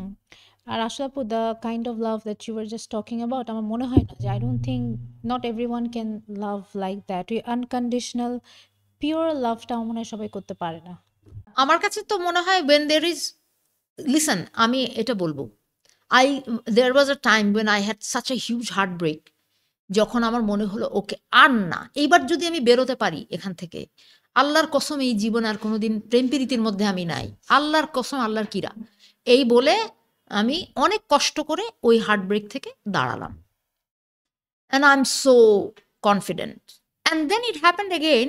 And when it happened again, I was feeling যে ও মাই গুডনেস, আমার তো কোনো পাওয়ারই নাই এখানে, আমার তো কোনো পাওয়ারই নাই। আমি ইটস লাইক ভূমিকম্প, it's like tornado, it will take you over. No self control, nothing. হ্যাঁ, একটা হতে পারে আমি প্রকাশ করলাম না, বাট এটা তার মানে তো এই না যে এটা ঘটে নাই। অ্যান্ড দেন আই রিয়েলাইজ যে নিজের হেরে যাওয়া, এই যে আমি খোদার কসম কাটলাম যে আমি প্রেম করবো না আর কোনোদিন, তারপর মনে হলো আল্লাহ বলো তুই প্রেম করবি না, দাঁড়া তোর দেখাচ্ছি। হ্যাঁ, মানে আল্লাহর মায়ের শেষ রাতে ওইটা তো, আমি যদি আল্লাহ বিশ্বাস করি, আমি যদি মনে করি এটা happen from that universal existence, ওটা হয়েছে, এটাও তো বলতে পারি আমি। মানে আমি it doesn't matter what I plans, there are areas in life যেখানে আমার কোনো কন্ট্রোল থাকবে না, অ্যান্ড এই আমার কোনো নিয়ন্ত্রণ নাই, আমি টোটালি হেল্পলেস। এই ফিলিংটার মধ্যে একটা বিউটি আছে। A child feels that, a child feels safe with its parents, right? যে ও কোনো চিন্তাই করে না, ও কিন্তু হেল্পলেস। বড় হওয়ার পরে প্রেমে মানুষ এরকম নিয়ন্ত্রণহীন একটা জায়গাকে ফিল করতে পারে। আমি এটাকে অ্যাপ্রিসিয়েট করি, আমার ভালো লাগে। আচ্ছা আপু, খুব জিজ্ঞেস করতে ইচ্ছা করছে, আপনার হার্টব্রেক কয়বার হয়েছে? ওই যে ম্যাসিভ আহ, একটা হার্টব্রেক থাকে না, মানে একদম মানে সব উল্টাপাল্টা হয়েছে, ওরকম কয়বার হয়েছে? হার্টব্রেক আমি বলবো, এখন তো মনে হচ্ছে হার্টব্রেক আসলে, ওকে দুইটা ব্যাপার, এখন দুইটা জিনিস বলি। একটা হচ্ছে অপমান, a bad relationship can give you insult. Heartbreak is beautiful. Heartbreak is দুইটা মানুষ একজন আরেকজনকে আর চায় না, কিন্তু তার মধ্যে কোনো অসম্মান নাই, অপমান নাই, কিংবা আমি কাউকে ভালোবাসি সে আমাকে বাসে না। আমার এরকম আসলে ওভাবে হয় নাই। বাট আমার যে ধরনের, মানে একটা সম্পর্কের থেকে খাদের মধ্যে পড়ে যাওয়া, আই এক্সপিরিয়েন্সড ইট। এবং হার্টব্রেকের কথা আমি যেটা বলবো, আহ, আসলে ওইভাবে হার্টব্রেকের চেয়ে আমি বলবো যে শ্যাটার্ড হার্ট আমার বেশি হয়েছে। Um, you meant losing somebody you really love and somebody who loved you back, and then letting go hmm, of that love বা losing hmm. that love to life circumstances এর কারণে, যেটা হয়তো কারো ইচ্ছা ছিল না, তারপরেও যেটাকে লেট গো করতে হলো, এটাই তো না? হ্যাঁ, অনেক না, আমার লাইফে ভুরি ভুরি সম্পর্ক নাই, সেটা না, কিন্তু আই টেস্টেড ইট। কিন্তু আমি সেটাকে আসলে হার্ট ব্রেকের মর্যাদা দিতে চাই না। আমি সেটাকে বলতে চাই দ্যাট আই এক্সপিরিয়েন্সড কি বলবো, a bad relationship. I experienced a bad relationship যেখানে আমার নিজের সেলফ ডিগনিটি হার্ট হয়েছে। So I wouldn't call it, because আমি যে মানুষটা আমাকে সম্মানের সাথে আমার হৃদয় ভাঙে, আমি তাকে হার্ট ব্রেকের মর্যাদা দিতে চাই। Not somebody who cheats or who insults me or who doesn't even understand me. আমি তাকে বলবো না যে সে আমার হার্ট ব্রেক করেছে, আমি বলবো যে বুঝেই নাই, অর্থাৎ বলবো চিটিংবাজ। বাট আমি তাকে হার্ট ব্রেক কথাটা আমি তার বেলায় অ্যাপ্লাই করবো না। So I would rather tell you I did not have a heart break. কিন্তু আমি ভাষার, যেহেতু আমার ভাষার বোধ এখানে কম, আমাকে শব্দটা ব্যবহার করতে হলো প্রথমে যে I had a huge heartbreak. Heartbreak বলবো না, আসলে heartbreak is a beautiful experience. কিন্তু ওই যে নিজে পড়ে যাওয়া একটা খাদের মধ্যে, সেখান থেকে নিজেকে বের করে আনা, that made me even stronger. এটা নিজের সঙ্গে আমার পরিচয়, এগুলি সুন্দর, এগুলি ভালো। কিন্তু হার্ট ব্রেকটা আমি তারপরেও বলবো না, আমি বলবো beautiful heart break may be yet to happen. ইনশাআল্লাহ। না, no no, I don't want that. No no no, don't pray that for me. Least এমন কেউ আসুক লাইফে যাকে আপনার এই হার্ট ব্রেকের মর্যাদাটা দিতে ইচ্ছা করবে। না, আমি চাই না। No, let that person be in my life. আমার মনে হয় কি ওই যে হার্ট ব্রেক লাভ, এটার একটা I really don't know how to say this, but আমার মনে হয় যে losing somebody to death is easier to accept, কারণ তখন তো কিছু করার থাকে না। আর আমরা বলি না যে he or she is in a better place, but when somebody you really loved and respect, and somebody who actually loved you back in return also with the same amount of respect, can also give you the biggest shock, the biggest pain of our lives. আমার মনে হয় এটা সবচেয়ে difficult, যখন এমন কেউ যে আপনাকে ওই শকটা দিল, ওই হার্ট ব্রেকটা দিল, and আপনি মানুষটার উপর রাগও করতে পারলেন না, আপনি লেট গো করা কষ্ট, আপনি ব্লেমও করতে পারছেন না, বা তারপরও for some reason you have to let that person go. আমার মনে হয় এই পেইনটা সবচেয়ে বাজে। আমার মনে হয় এটা সবচেয়ে difficult. I think it's the worst form of human pain. এক একজনের এটা এক একটা হতে পারে, বাট আমার এটা চিন্তা করলেও ভয় লাগে। আমার এটা হাইয়েস্ট লেভেল অফ পেইন আর ওয়ার্ল্ডের খুব কঠিন একটা পার্ট মনে হয় আমার এটা। অনেক সময় যে চিটিং করলে না ইজিয়ার, কারণ কেউ যদি চিট করে ইন লাভ, ওইটা অ্যাকসেপ্ট করা ইজিয়ার, কারণ তখন তো রাগ উঠে, মনে হয় চিট করছে ও ভালো না, তখন কিন্তু জিনিসটা সহজে মেনে নেওয়া যায়। বাট এইসব কিছুর ইনভলভমেন্ট নাই, বাট তারপরেও somehow the love didn't work despite being loved in return, ওটা খুব বাজে। ওইখানে আমি বলি যে that is the loss of love. মানে হচ্ছে দুইটা মানুষের মধ্যে সম্পর্ক শেষ হয়ে যাওয়ার পরে যদি খালি খারাপ কথাগুলি মনে আসে, সামওয়ান ইনসাল্টেড সামওয়ান চিটেড, মানে এই বিষয়গুলি যখন থাকে না, ওই যে তুমি যে কথাটা বলছো, সেটা তো ডেফিনেটলি, সেটাকে আমি বলছি যে okay that is a heart break.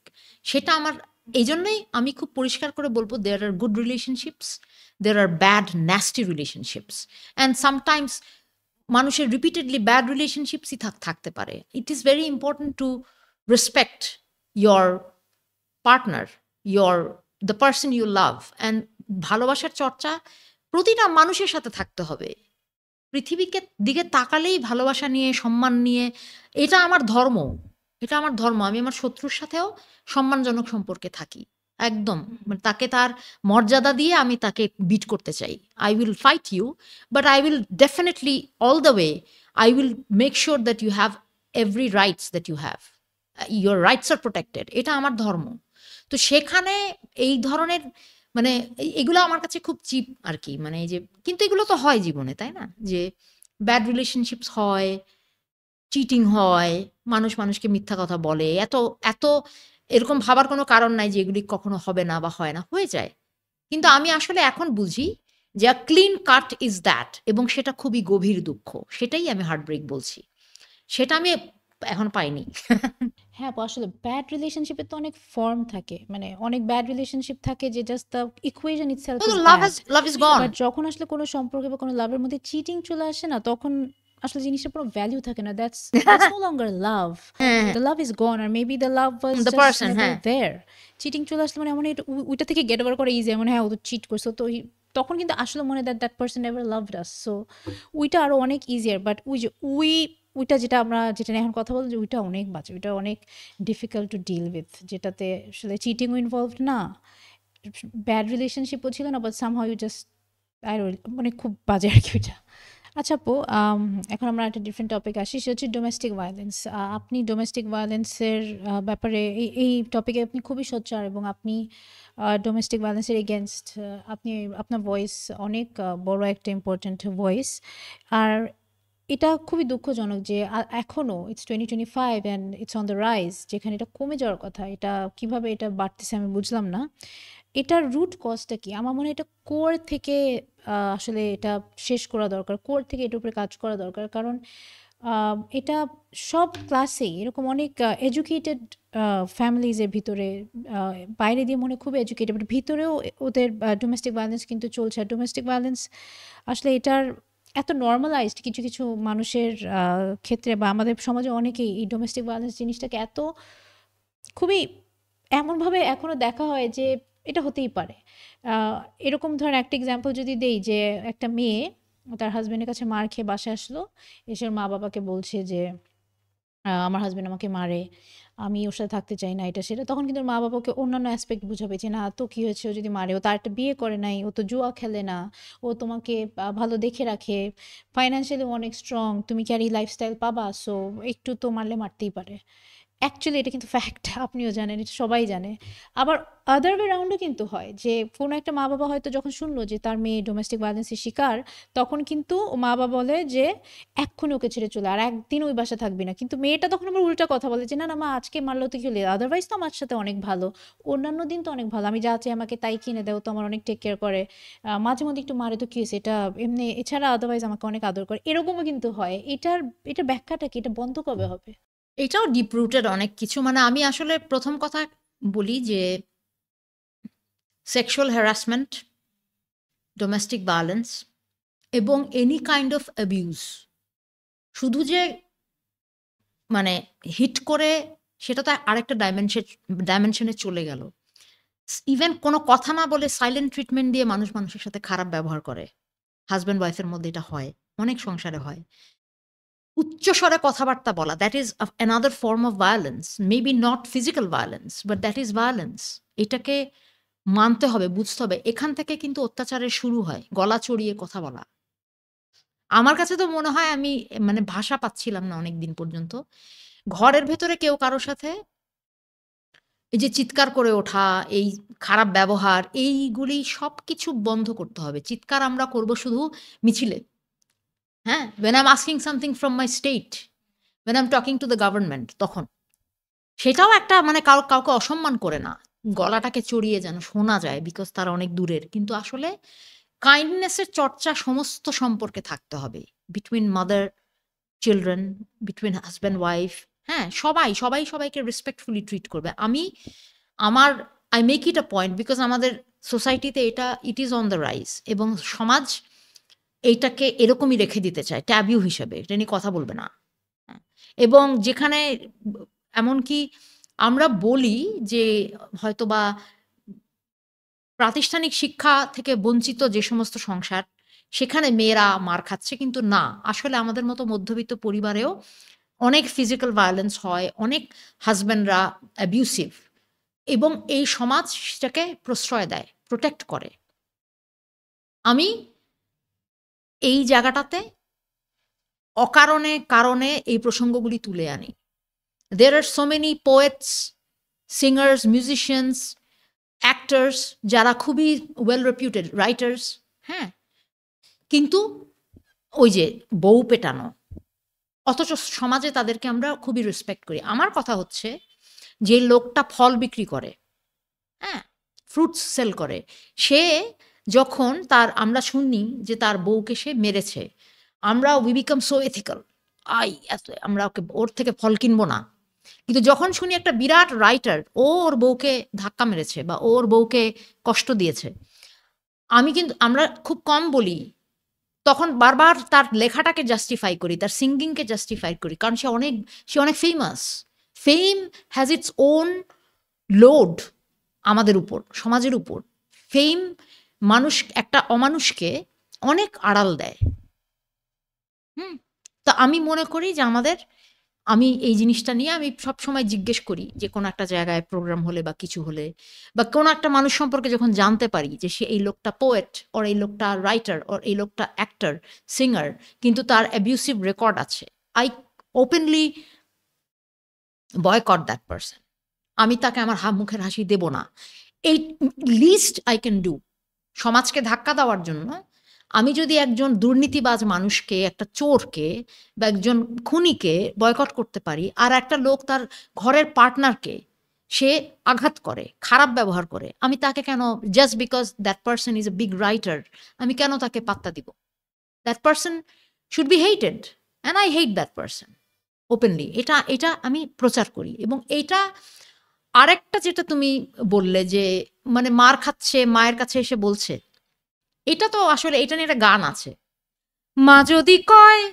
ধৈর্য ধরিস সহ্য করিস খুব সবার সব অত্যাচারে থাকতে হবে চুপ ও মেয়ে শোন বলেছে ভুল মা মায়ের শুধু সেই কথাটা তখন শুনিস না মায়ের শুধু এই কথাটা তখন শুনিস না একটা মেয়ের জার্নি এরকম যে তার মা তাকে অনেক সময় বলবে যে একটা মার খাওয়া স্বামীর ঘরে থাক বিকজ সে ওই ঝামেলা নিতে চায় না সমাজ এর স্ট্যাটাস করতে থাকুক ও আচ্ছা মারকে এটাই মেয়েদের জীবন তখন ওই মায়ের বিরুদ্ধে মেয়েটাকে দাঁড়াতে হবে এটাই সমাজ তখনই ওই মাটা সমাজ ওকে আমি এটাই বলি যে আমার এই জার্নিতে অসম্মানের জার্নিতে প্রতিটা মানুষ একা মেয়েরা বেশি একা ছেলেদের কথা বলে যে ছেলেদেরও তো এটা হয় আমি সেই প্রসঙ্গে এখন কথা বলছি না সেই আন্দোলনটাও করতে হবে মানুষকে সেই সম্মানটা দিতে হবে এবং লার্জলি সোসাইটিতে এটাই হয়ে আসছে যে মেয়েরাই এখানে ডোমেস্টিক ভায়োলেন্সের শিকার হচ্ছে সেক্সুয়াল হ্যারাসমেন্টের শিকার হচ্ছে একটা কাজ করতে গেলে কোনো একটা পরিবেশ সেখানে একটা মেয়ের গায়ে হাত দিচ্ছে এবং দিয়ে সেই ছেলেটা পার পেয়ে যাচ্ছে সমাজটা যে একটা ইনজাস্টিসের উপর দাঁড়ানো একটা আনজাস্ট সোসাইটিতে আমরা থাকি এইটুকু মানুষ মানতে চায় না মানুষ বলে যে না মেয়েরাই এরকম আরে ভাই ইন্ডিভিজুয়াল হতে পারে কিন্তু সমাজের একটা মৌলিক চরিত্রে it is an abusive society এখানে দৃষ্টিভঙ্গিটা এমন যে দিনের শেষে ওই যে একটা মেয়ে রেপ হলে সেই মেয়েটার পোশাক কিটা আগে জিজ্ঞেস করে ওর পোশাক যাই হোক তুমি রেপ কেন করবে এই কথা এই নর্মাল প্রশ্নটা করে না তো এই সমাজটাকে ডিল করতে গেলে আমি কি করব আমি আসলে অনেক ক্রুয়েল এখানে আই ডু নট মানে আমি একদমই এটা নিতে চাইও না নিতে পারবো না মানে a person who is abusive I boycott that person সে যত বড় শিল্পী হোক আমার দরকার নেই বিকজ আমার কাছে আমার এই ফিলসফিটা আর মোর ওয়েটিয়ার আমার ওর ফেম রক্ষা করার আমার কোনো প্রেশার নাই I will reject that person as a human being আমি তাকে রিজেক্ট করব আসলে আপু একটা জিনিস না মানে আমার বলতেও লজ্জা লাগে বাট কোথাও না কোথাও মাঝে মাঝে মনে হয় আমি এটা বিলিভ করি যে একটা কথা বলে না মেয়ে হয়ে জন্মানো পাপ আমার মানে মাঝে মাঝে আসলে মনে হয় মেয়ে হয়ে জন্মানো একটা পাপ একটা মেয়ের লাইফ কিন্তু নো নো অনেক ডিফিকাল্ট জীবনে ফার্স্ট 10 বছর একরকম সাবধানতা নিয়ে বা সাবধানতা অবলম্বন করে আমাদের থাকা লাগে তারপরে লাইফে নেক্সট 10 বছর আরেক রকমের যুদ্ধ তারপরের বছর আরেক রকমের যুদ্ধ তারপরে লাস্ট 20 বছর অনেক রকমের যুদ্ধ মানে মেয়েদের লাইফ ডিজাইনড একটু difficult of course it's a beautiful thing to be a woman আর I love being a woman but আমার কাছে জেনুইনলি কেন যে মেয়েদের লাইফ কুড হ্যাভ বিন আরেকটু ইজিয়ার বেটার কি হতে পারে না বাট ইটস দ্য সোসাইটি আমার মনে হয় যে মেয়েদের লাইফ এত ডিফিকাল্ট করে দিচ্ছে আর সেদিন আমি একজনকে বলছিলাম যে আমার একটা কাজিনকে যে ধরো আমি নেক্সট লাইফে একটা ছেলে হয়েই বর্ন হতে চাই যে স্ট্রেট একটা ছেলে যে লাইফে যা ইচ্ছা তাই করতে হবে এটা কিন্তু সত্যি ছেলেরাই পারে যা ইচ্ছা তাই করতে মানে এই ওমেনহুড বা লাইফ অফ মানে মেয়েদের জীবনের ব্যাপারে আপনার ওপিনিয়ন আপনি কি ফিল করেন ওকে আমি বলি আমি আসলে মেয়েই হতে চাই বারবার আবার যদি আমি আমি সবসময় এটা বলি যে আমি যদি অন্য কোনো জন্মে পুরুষ হয়ে জন্মাই আমি যেন একটা মেয়েলি পুরুষ হই মানে যে ফেমিনিন পুরুষ থাকে না যারা একটু কিছু হলে চোখের পানি ফেলে ফেমিনিন পুরুষ হয় ম্যাসকুলিন মেয়েও হয় এটা তো ফেমিনিন এনার্জি আমি আসলে I am a very fond of this femininity আমি মানে কি বলবো, strength is one thing, strength is not specific to men or women. হ্যাঁ, স্ট্রেংথ ইজ হিউম্যান নেচার, কিন্তু পুরুষালীপনা যেটাকে বলে সেটা পুরুষেরও থাকতে পারে, নারীদেরও থাকতে পারে। তোমার কথাটা আমি বুঝতে পারছি, সেটা হচ্ছে মেয়েদের জীবনটা কষ্টের, কিন্তু আমি এটা বলবো যে because I was born as a women, আমি কিছু অনুভূতির এটা এটা কি, এটা নিয়ে আমাকে আরো ভাবতে হবে যে এটা আমি কথাটাকে ভাষায় কিভাবে আনবো। কিন্তু এটা কি আমার মেয়ে নারী জন্ম বলে, নাকি আমি চিন্তা করতে চেয়েছি বলে এরকম করে অনুভব করি। কিন্তু এটা আমার মনে হয় যে যেভাবে আমি অনুভব করি সেটা যদি এমন হয় যে biologically I am a woman, that's why I feel this way, because আমার হরমোন সিক্রেশন সেরকম। এই যে ফিলিং, এই সূক্ষ্মতার বোধ, এটা পুরুষের নাই। আমি আমার ছেলে বন্ধুদের সাথে যখন কথা বলছি, আমি দেখছি যে একটু পরেও পলিটিক্সের গল্পে চলে যাচ্ছে, নয়তো খেলার গল্পে, কিন্তু সূক্ষ্ম ব্যাপার যে কিছু প্রশ্ন থাকে, কিছু অনুভূতির জায়গা থেকে খেয়ালই করে না, খেয়ালই করে না। এই যে অনুভব, ডিটেইলে অনুভব করার যে ন্যাচারাল ইনস্টিংক্ট, এটা ন্যাচারাল ইনস্টিংক্টের কথা বলছি। এখানে সম্ভবত নারী পুরুষের পার্থক্য আছে হয়তো। পুরুষ পুরুষ একভাবে ন্যাচারালি, ওর ইনস্টিংক্ট একরকম। নারী বায়োলজিক্যালি যেহেতু একটা অ্যানাদার কম্পোজিশন, নেচার তাকে একটা কিছু আলাদা করে তো বানিয়েছে, তার কিছু ন্যাচারাল ইনস্টিংক্ট আলাদা। আমার কাছে মনে হয় ওই ইনস্টিংক্টিভ জায়গা থেকে আমি কিছু জিনিস অনুভব করি যেটা একটা পুরুষ হলে আমি পারতাম না। আরেকটা ব্যাপার হচ্ছে, আই লাভ দিস ফাইট। আমি মেয়ে হয়ে জন্মে একটা এত অন্যায্য পৃথিবী দেখলাম। পুরুষ হয়ে জন্মালে I would take it for granted. আমার জীবন আমি দেখতেই পেতাম না, আমি মনে করতাম ও হ্যাঁ এটাই তো জীবন। আমাকে প্রতি মুহূর্তে লড়াই করতে হয়, and I love this fight. এবং আমাকে যদি সুযোগ দেওয়া হয় আমি বলবো নো, আই লাভ মাই ওমেনহুড। আমি বারবার মেয়ে হয়ে জন্মাতে চাই। আমাকে কিন্তু সারাক্ষণ মানে অনেক ধরনের, যেটাকে বলে বুলিং, যেটা আমার দুই পয়সা আমি মূল্য দেই না, এই তুই হিজড়া নাকি ছেলে না মেয়ে না কি, এগুলো চলতে থাকে। আই লাভ মাই ওমেনহুড, অ্যান্ড সুযোগ পেলে আমাকে যদি চয়েস দেওয়া হয় আমি আমি এইভাবেই অনুভব করতে চাই। এই বুক ভেঙে যাওয়া নারীর যে কষ্ট, তার যে লড়াই, আমি এটা চুজ করব বিকজ ইটস সো অ্যাডভেঞ্চারাস। প্রত্যেকটা বিজয়, প্রত্যেকটা ভিক্টরি, আমি যতবার জীবনে জিতলাম ছোট ছোট আমার নিজের ইচ্ছা, ছোট্ট একটা ইচ্ছাকে আমি কিভাবে খাবো, কি পোশাক পরবো, কেমন হবে আমার চুল, আমি সাজবো নাকি সাজবো না, এভরিথিং আমাকে কিন্তু করে নিতে হয়েছে। একটা পুরুষ অতটা ফাইট করে না, and I really love it, this journey. Every moment, my life is never boring, always full of threats, অনেক শত্রু। নারী পুরো মানে লিঙ্গীয় চরিত্রে মানে আমি বলবো যে সমাজের যারা নারী প্রতিনিধিত্ব করেন, মেন্টালিটিতে পুরুষতন্ত্রের বাহক, তারাও তো আমাকে অপছন্দই করবে যে মেয়েটা বেশি ফরফর করে।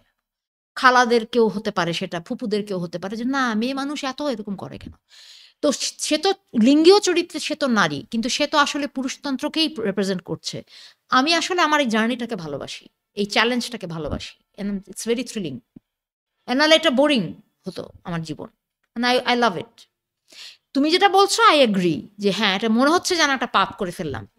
এই পাপটাকে কাটানোর জন্যে যে জার্নিটা করছি, আমি একটা কবিতা পড়েছিলাম বুদ্ধদেব বসুর, বন্দির বন্দনা কবিতাটার নাম। বুদ্ধদেব বসু বলে একজন কবি, ওনার কবিতায় একটা লাইন ছিল, তোমার ত্রুটিরে আমি আপন সাধনা দিয়া করেছি শোধন, এই গর্ব মোর। সে আল্লাহকে বলছে, ঈশ্বরকে বলছে যে তুমি আমাকে জন্ম দিতে গিয়ে যেই ভুলগুলো করেছো, আমার মধ্যে লোভ দিয়েছো, রিপু দিয়েছো, আপন সাধনা দিয়া করেছি শোধন, এই গর্ব মোর। তুমি আমাকে যে রিপু দিয়ে পাঠাও, আমি সেটা সংশোধন করতে করতে, নিজের সাধনা দিয়ে তা সংশোধন করতে করতে আমি যাই, এটাই আমার গর্ব। আমার কাছে মনে হয় এই যে একটা নারী জন্ম হয়ে জন্মানো, তাও আবার এই বাংলাদেশের মতো একটা দেশে, এই সমাজে যেখানে সারাক্ষণ একটা ঘৃণার চর্চা হয়, আমি তারপরেও বলবো যে এই যে আমার আপন সাধনার যে একটা যাত্রা আছে, প্রতিদিন আমার প্রত্যেকটা মুহূর্ত, প্রত্যেকটা গালি আমার কাছে মনে হয় ইয়েস, আই এম ক্রসিং ইট। একটা পুরুষ এত গালি খায় না। সো আমার জীবনের দাম আমার কাছে অনেক বড়, অনেক বেশি। আই লাভ ইট। হুম। আসলে আপু আমার মনে হয় কি যে মানে আমরা এমনভাবে বড় হওয়া যে আমরা নিজেরাই, আমরা মেয়েরাও কিন্তু নিজেরা নিজেদেরকে অনেক লিমিট করে ফেলি না আমরা? কেউ যদি আমাদেরকে নাও বলে, মেবি আশেপাশে দেখতে দেখতে এনভায়রনমেন্ট, যে আমরা মেয়েরাও কোথাও না কোথাও আমরা মেয়েদেরকে লিমিট করি, তাই না? আমরা অনেক কিছু আছে যেগুলো হয়তো একা করা কোনো ব্যাপার না, তারপরেও কিন্তু আমরা করি না, নিজেরা কন্ডিশন করি। যেমন একটা মেয়ে একা একটা রেস্টুরেন্টে আমরা এখনো খাই না, কিন্তু একটা ছেলে তারপরে একটা রেস্টুরেন্টে যে একা খোলে, একটা ছেলে একা যেখানে সেখানে যা ইচ্ছা তাই করতে পারে। হ্যাঁ, অবভিয়াসলি যে সেফটির ব্যাপার আমরা মেয়েরা করতে পারি না, বা যদি আমার মনে হয় যে হ্যাঁ আচ্ছা আমি এখন একা আমার কেউ নাই আমার সাথে যাও, আমি এখন একা একটা ট্রাভেল করবো, আমি একা কোনো একটা দেশে যেতে চাই, সবার আগে মনে হয় যে হ্যাঁ আমি এখন সাথে কাকে নিব, আমার সাথে কে যাবে। এই যে এইগুলাই তো, এখানেই তো ইকুয়ালিটির ডিফারেন্সটা চলে আসে, যে আমরা নিজেরাও মানে নিজেরাই নিজেদেরকে অ্যালাউ করি না যে আমরা আমাদের লাইফটা যেভাবে ইচ্ছে লিভ করতে পারবো। Life is hugely unfair and unjust. So সেই আর কি, এটার ভেতরেই আমরা আছি। আমার তো মনে হয় মেয়েদের ক্ষেত্রে নিয়ম কানুনের মধ্যে আমার মনে হয় শুধুমাত্র রান্নাঘর আর বাথরুম, এই দুই জায়গায় তাদের ব্যাপারে বেশি একা একা যেতে দেয়। রান্নাঘর আর বাথরুমে একা যাও, এখানে কিছু বলে না। এছাড়া সবখানে কন্ট্রোলড, মোবিলিটি কন্ট্রোল করা হয়। আচ্ছা, হিউম্যান নেচারের কয়েকটা খুব প্রাইম ক্যারেক্টারিস্টিকের মধ্যে কিন্তু একটা হচ্ছে গিয়ে লোভ, গ্রিড। আমরা সবাই কিছু না কিছু নিয়ে গ্রিডি, আমাদের সবার একটা লোভ আছে। আপনার কি লোভ আছে? What is your greed? What are you greedy about? Guitar, আমার প্রায় 11টা গিটার আছে। So I am very greedy. আমি জানি আমার এতগুলো গিটারের দরকার না, আমি গ্রিডি দেয়ার। এবং এটা আমাকে রেজিস্ট করতে হয় মানে। এবং গ্যাজেটস, এই রেকর্ডার, এটা হয়তো আমার আছে, কিন্তু I will find a way to buy something new. যে আচ্ছা এটা না, এটা দিয়ে বোধহয় হচ্ছে না, এটা আমি মানে স্বীকার করতে চাই যে দিস ইজ আমার দরকার নাই। সেরকম জিনিসও আমি আসলে কিনি। এতগুলি গিটারের দরকার নাই, বাজাই তো সেই তিনটা গিটার বাজাই, 4টা গিটারই বাজাই, তার বেশি বাজাই না, কিন্তু লোভী, এটা আমার লোভ। আচ্ছা, tell us about the first guitar of your life. লাইফের ফার্স্ট গিটারটা কি এখনো আছে? অফকোর্স আই হ্যাভ দ্যাট, ওটা আমার কাছে এখনো আছে। না, beautiful gift, it came from my father. হ্যাঁ, এটা আমি যখন কানাডায় গেছিলাম, তো তখন বাবার গল্প, এটা একটা খুব সুন্দর স্মৃতি যেটা বলার সুযোগ পেলাম। He is a musician, he was a beautiful singer. খুব ওনার সময় উনি অনেক যে ফেমাস ছিলেন সেটা বলবো না, কিন্তু উনি যথেষ্ট সুপরিচিত ছিলেন। এবং actually your mother was referring to him, তোমার মা আমাকে বলছিল আমার বাবার কাছে, তোমার বাবার আমি খুব ভক্ত ছিলাম। বাবা আমাকে, আমি তখন হারমোনিয়ামে রেয়াজ করতাম, হারমোনিয়ামে সুর করতাম। এখন বাবা একদিন আমাকে একটা গিফট দিলেন, একটা অ্যাকোস্টিক গিটার, এবং বললেন, আমি তো বাজাতে পারি না। এর আগে আমি কয়েকবার গিটার কিনেছি, হাতে সহ্য হয়নি। তো I failed 2-3 times, and then মনে আছে আমার কানাডাতে, তখন উনি আমাকে একটা গিটার গিফট করলেন এবং বললেন যে এটাতে সুর, কান ভালো তৈরি হবে, টিউনিংটা নিজের করতে হবে এবং সুরের সেন্স বলতো। He gave me a guitar and I still have that guitar. First guitar was from my father. মানে না, অ্যাকচুয়ালি ফার্স্ট গিটার আমি কিনেছি, কিন্তু যেটা গিটারটা আমি বাজাতে শিখলাম, আগেরগুলো আমি শিখিনি। আই ফেইলড, অ্যান্ড দেন তারও মানে কয়েকবার ফেল করার পরে finally when I played my first chord, যেই গিটারে তুললাম সেটা আমার বাবার দেওয়া। আপু তখন আপনার বয়স কত ছিল? 22। আমাদের ওইরকম করে কথা হয়নি, আসলে কথা হয়নি, but he was a very musical man and he sang beautiful songs. খুব সুন্দর সুন্দর গান। আমার মা এবং আমরা দুজনেই আমার বাবার গানের খুবই ভক্ত ছিলাম। শ্যামল মিত্রের পুরোনো দিনের গানের মতন খুবই মেলোডিয়াস। কিন্তু আমাদের ওই এক্সচেঞ্জটা আসলে ওইভাবে হতে পারেনি, friendly conversations, and I could thank him for that guitar. ওই ঘটনাটা তখন ঘটতে পারেনি। Maybe this is an opportunity, বাতাসে আমি কথাটা বলে দিলাম। I am expressing my gratitude for that guitar. আমার মনে হয় আপু, আপনি যদি কাউকে অ্যাপ্রিসিয়েট করেন, কোনো মানুষের দেওয়া কোনো গিফট যদি আপনার সত্যি মন থেকে ভালো লাগে, that person deserves two know that. কারণ আমাদের সবাইকে তো এই দুনিয়া ছেড়ে চলে যেতে হবে, আর এই অ্যাপ্রিসিয়েশনটা, এই ইনট্যাঞ্জিবল লাভগুলোই তো আমরা এই দুনিয়া ছেড়ে যাওয়ার সময় সাথে নিয়ে যাবো। আমার মনে হয় যে হি রিয়েলি নিডস টু নো যে ওনার আঙ্কেলের দেওয়া গিটারটা আপনার কাছে এত স্পেশাল এখনো। মানে আসলে অত কথা হয় না, বাট ডেফিনেটলি মানে যখন হতো তখন আমি কিছুটা এক্সপ্রেস করেছি। হ্যাঁ, আমার মনে হয় আমাদের এটা খুবই কমন আমাদের সোসাইটিতে, যে আমরা মনে হয় লাভ অ্যান্ড অ্যাপ্রিসিয়েশন খুব একটা এক্সপ্রেস করি না, তাই না? মানে কিভাবে এক্সপ্রেস করবো আমরা নিজেরাও বুঝি না। আমি এখানে খুব ইম্পর্ট্যান্ট এবং একটা আমি এই কথাটা বলতে চাই, টাচ। আমার মা ওনাদের ফ্যামিলিতে উনি ছোটবেলায় এই কথাটা বলতেন যে এই কি এত গা ঘেঁষাঘেঁষি করে আদর। হ্যাঁ, আমি ছোটবেলায় এটা শুনতাম। আমি আমার মাকে আমি কিন্তু ছোটবেলা থেকে একটা বেয়াড়া বাচ্চাই আস্তে আস্তে হচ্ছিলাম। প্রথম দিকে খুব বাধ্য ছিলাম, আম্মু যা বলতো তাই, কিন্তু then I kept asking questions. এবং আমি দেখতাম আমার মাকে সে আমাকে ধরছে না, আদর করে না, আমার তো ভিতরে আদর আসে। অ্যান্ড দ্য ওয়ে একটা মা যে তার একটা বাবা যে তার বাচ্চাকে আদর করে না, কিন্তু বিড়ালকে কোলে নিয়ে খুব আদর করে। বিড়ালকে সে টাচ করে, নিজের বাচ্চাকে সে টাচ করে না, because that's against the rule. আমি 22 বছর বয়সের পরে আমি যখন এই ঘটনাটা বুঝতে পারলাম, আমি জোর করে করে আমার মাকে ধরতাম। অ্যান্ড অ্যাট ওয়ান পয়েন্ট প্রথম দিকে আম্মু একটু বিকজ সেটা শেখেনি তার পরিবারে, তাদের পরিবারের একান্নবর্তী পরিবার, এখানে এত গা ঘেঁষাঘেঁষি করে আদরের কালচার ছিল না। I broke it completely, ডিসরিগার্ডেড everything. আমি আম্মুকে অত বড় একটা মেয়ে মানে খুব জোরে আমি জড়িয়ে ধরতাম আমার মাকে, এবং চুমু খেতাম অনেক বড় হয়ে। ছোটবেলায় কিন্তু করিনি, সেও করেনি আমিও করিনি, একদম ছোটবেলায়। মানে যেটুকু বেসিক নেসেসিটি আম্মু, আমি একদম মনে নাই, একদম খুব ছোটবেলায় নিশ্চয়ই আমাকে ওই ছবি আছে, কিন্তু যখনই একটু বড় হলাম আমি, তখনও আম্মু তার লাইফ স্ট্রাগল ঢুকে গেল। এই অ্যাফেকশনের যে এক্সপ্রেশন, এটা তো একটা বড় অংশ টাচ, এটা চলে গেল। আমি বড় হয়ে এটা শুরু করলাম, অ্যান্ড ফাইনালি সে এটাতে ধরা দিল। শি ওয়েটেড কখন আমি তাকে ধরবো। আমি আম্মুকে অনেক চুমু খেতাম এবং অনেক আমি এক্সপ্রেসিভ ছিলাম। এবং এটা কিন্তু ওই যে বললাম যে সমাজ শেখায়নি।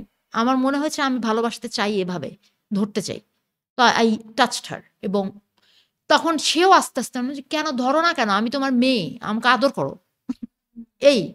And I started that with my mother, and then she joined. আর এটা মনে হয় বাবাদের ক্ষেত্রে বেশি হয়, কারণ men are taught not to express. ছেলেরা মনে হয় ওদের গ্রিফ, ওদের দুঃখটাকে খুব একটা এক্সপ্রেস করতেও মনে হয় যেন অ্যালাউড না, বা মনে করে যে এক্সপ্রেস করা উচিত না। এখানে ছেলেদের একটা দুর্ভাগ্য আছে, বাবা মা মারা গেল, ছেলেরা কিন্তু এই সমাজটা শেখায় যে দে ক্যানট এক্সপ্রেস। কান্নাটা দুর্বলতা, একটা ছেলে কাঁদবে না। আমার মা যখন চলে গেল, I am allowed to মোর্ন, and my brother is suppose to make all the arrangements. আমার ভাইকে এটা করতে হবে, ও করলো না।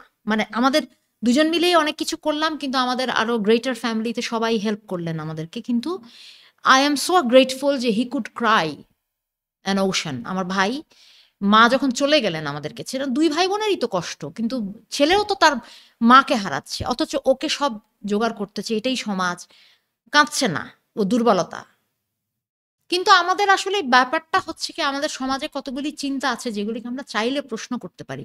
আমরা তো এই কাজগুলি সবাই মিলে কাঁদতে কাঁদতেই করতে পারি, তাই না? আমিও করব, আমার ভাইও করবে, আমার নেইবারও করবে। সবকিছু এত রিচুয়ালিস্টিক এবং এত রিজিড, এই ভালো লাগে না। আচ্ছা, one rule of this society যে দ্যাট ইউ ক্যান জাস্ট, এখন আপনি এটাকে you can break, you can change, you can demolish, one rule of the society, এটা কি হবে? মেয়েরা রাতের বেলা ঘুরে বেড়াবে ইচ্ছা মতো, এটা মানে এই রাত এবং মেয়েদের সম্পর্কটাকে এরকম করে দিয়েছে। I want it to change. রাতটাকে আপন করতে চাই আমি মেয়েদের জন্য। হ্যাঁ, আমার মনে হয় আমি যদি চান্সটা পেতাম, তাহলে আমি বোধহয় মেয়েদেরকে যে একটা বয়সের মধ্যে বিয়ে করতে হবে আর মা হতে হবে, আমি এটা চেঞ্জ করতাম। ওটা তো আমি বলবোই না, বিকজ আমি অলরেডি আই ব্রোক দ্যাট। হ্যাঁ, আসলেও। আর মানে marriage and having a child, মানে বিয়ে এবং সন্তানের মা হওয়া শুড বি আ চয়েস। এটা একটা বেঞ্চমার্ক, বা এটা একটা করতেই হবে যেন না হয়। কারণ আমাদের সোসাইটিতে যেটা দেখি যে তুমি পাইলট হও, তুমি অ্যাস্ট্রোনট হও, তুমি প্রেসিডেন্ট হও, প্রাইম মিনিস্টার হও, তুমি যাই হও, তুমি সব কিছু অ্যাচিভ করো, কিন্তু বিয়ে তো তুমি করো নাই। বিয়ে যদি না করে তাহলে তো মানে ইনকমপ্লিট। আমাদের একটা রেসের মধ্যে থাকতে হয় যে সময় চলে যাচ্ছে, বিয়ে হয় নাই, বয়স হয়ে যাচ্ছে, বিয়ে হয় নাই। শুধু তো বিয়ে না, সময় চলে যাচ্ছে, বয়স হয়ে যাচ্ছে, অনেক কিছুই তো হয়নি। কত কত পৃথিবীটা কত সুন্দর, কত বড়, কত দেশ আমি দেখলাম না, কত খাবার আমি খেলাম না, কোনো কিছুই ম্যাটার করে না। বিয়ে দিয়েই সব কিছু মেয়েদের। এটা শুধু বাংলাদেশে না, হয়তো এইজ লিমিটটা ডিফারেন্ট, বাট এটা কিন্তু ওয়েস্টেও। আর এখন বোধহয় আমাদের দেশে 25-এ মিলেনিয়ালসদের হতো, এখন বোধহয় একটু বেড়ে 27 আসছে, যে 27-এর মধ্যে যদি কেউ বিয়ে না করে তাহলে জিনিসটা এখন একটু বেড়ে আসছে। বাট আই উইশ এভাবেও যদি আমাদেরকে শেখানো হতো, যেমন আমি আমার ছেলেকে বলি যে তুমি যতই সাকসেসফুল হও, তুমি যতই ইনকাম করো, তুমি মাকে যা ইচ্ছা তাই কিনে দাও বড় হলে, তুমি যদি ভালো মানুষ না হও, if you not kind and if you don't treat others with respect, তাহলে কিন্তু হবে না। তুমি ভালো মানুষ হও, তুমি সত্যি যদি কাইন্ড হও, তুমি নো ম্যাটার হোয়াট, আমি অলওয়েজ তোমার সাথে থাকবো। আমাদের মেয়েদেরকে তো এটাও বুঝিয়ে বড় করা যায়, বাট আসলে মানে এভরিথিং ঘুরে ফিরে বিয়েতেই আসে। হুম। আচ্ছা আপু, আপনার one of your most popular songs যেটা আমি বাংলাদেশ, আমরা এটা অফ স্ক্রিন কথা, সরি আমি না একটা টপিক থেকে আরেকটা নো টপিকে প্রবলেম। জাম্প করছি। আচ্ছা, সো আমি বাংলাদেশ গানটা আমার মনে হয় পুরো পৃথিবীর প্রতিটা দেশের যত রকমের পলিটিক্যাল গান আছে, আমার মনে হয় এটা পুরো ওয়ার্ল্ডেও যদি হিসাব করে, it will be one of the best political songs, যেটা স্পেসিফিকলি একটা কান্ট্রি, একটা দেশ ভিত্তিক। আর আমাদের দেশের জন্য এই গানটা কোথাও না কোথাও অনেক বেশি অ্যাপ্রোপ্রিয়েট। মানে এটা এত এত ডিপ, এত perfect, if you know what I mean, যে আমার মনে হয় প্রতিটা জেনারেশনে, জেনারেশন আফটার জেনারেশন, কেউ না কেউ যে কোনো অবস্থায় যখন এই গানটা শুনবে, একজন বাংলাদেশি ইমিডিয়েটলি রিলেট করতে পারবে। আর এখন আমার মনে হয় যে বছর যাবে, মানুষ এটা শুনবে আর খালি পাগল হয়ে যাবে যে এটা কিভাবে, এটার পিছিয়ে ইমোশনটা কি, এটা কোন ইয়ারে লিখেছেন, how did you come up with that? ইমোশনটা আমি আসলে at one point I lost, কি বলবো, আমি আসলে যেটা দেখি, যে বললাম যে আমি এই গানটা আমি যখন লিখি তখন আই ওয়াজ 25 ইয়ার ওল্ড, 25 বছর বয়স আমার, মানে 2001, 2001-এ কিন্তু আমি বাংলাদেশ, কি করেছে তোমার বাবা, কি করেছে স্বামী, গল্প সব তোমার চেয়ে কম না। তোমার যত কীর্তিকলাপ সেও তো আছে জানা, ইচ্ছে করেই মুখ খুলি না, বলতেও সব মানা, স্বামী বাবার নাম ভাঙিয়ে আর কতকাল খাবে, এবার ওদের ঘুমোতে দাও, আত্মা শান্তি পাবে, তাদের প্রতি আমার সকল শ্রদ্ধা রেখে বলি, খুব বেশি দিন আমার চোখে যায় না দেয়া ধুলি, আমার মাথায় কাঁঠাল ভেঙে খাওয়ার দিন তো শেষ, নাম আমার জনগণ, আমি বাংলাদেশ। এখানে এই গানটা যখন আমি লিখলাম তখন আসলে it was more about people and less about নেতা নেত্রী। কেন যে মানে মনে হচ্ছিল যে পাওয়ারে যারা যাচ্ছে তারা সারাক্ষণ শুধু এই ফ্যামিলি নিয়ে দে আর ভেরি প্রাউড, বাট আমি বলতে চাইছি তখন as a part of the people. So ওই সময় আমি এত এত অ্যানালিটিক্যাল মাইন্ড নিয়ে কিছু বলিনি, কিছু ভাবিনি। All I wanted to feel is empowered as a part of the people, যে মানুষ খুব শক্তিশালী।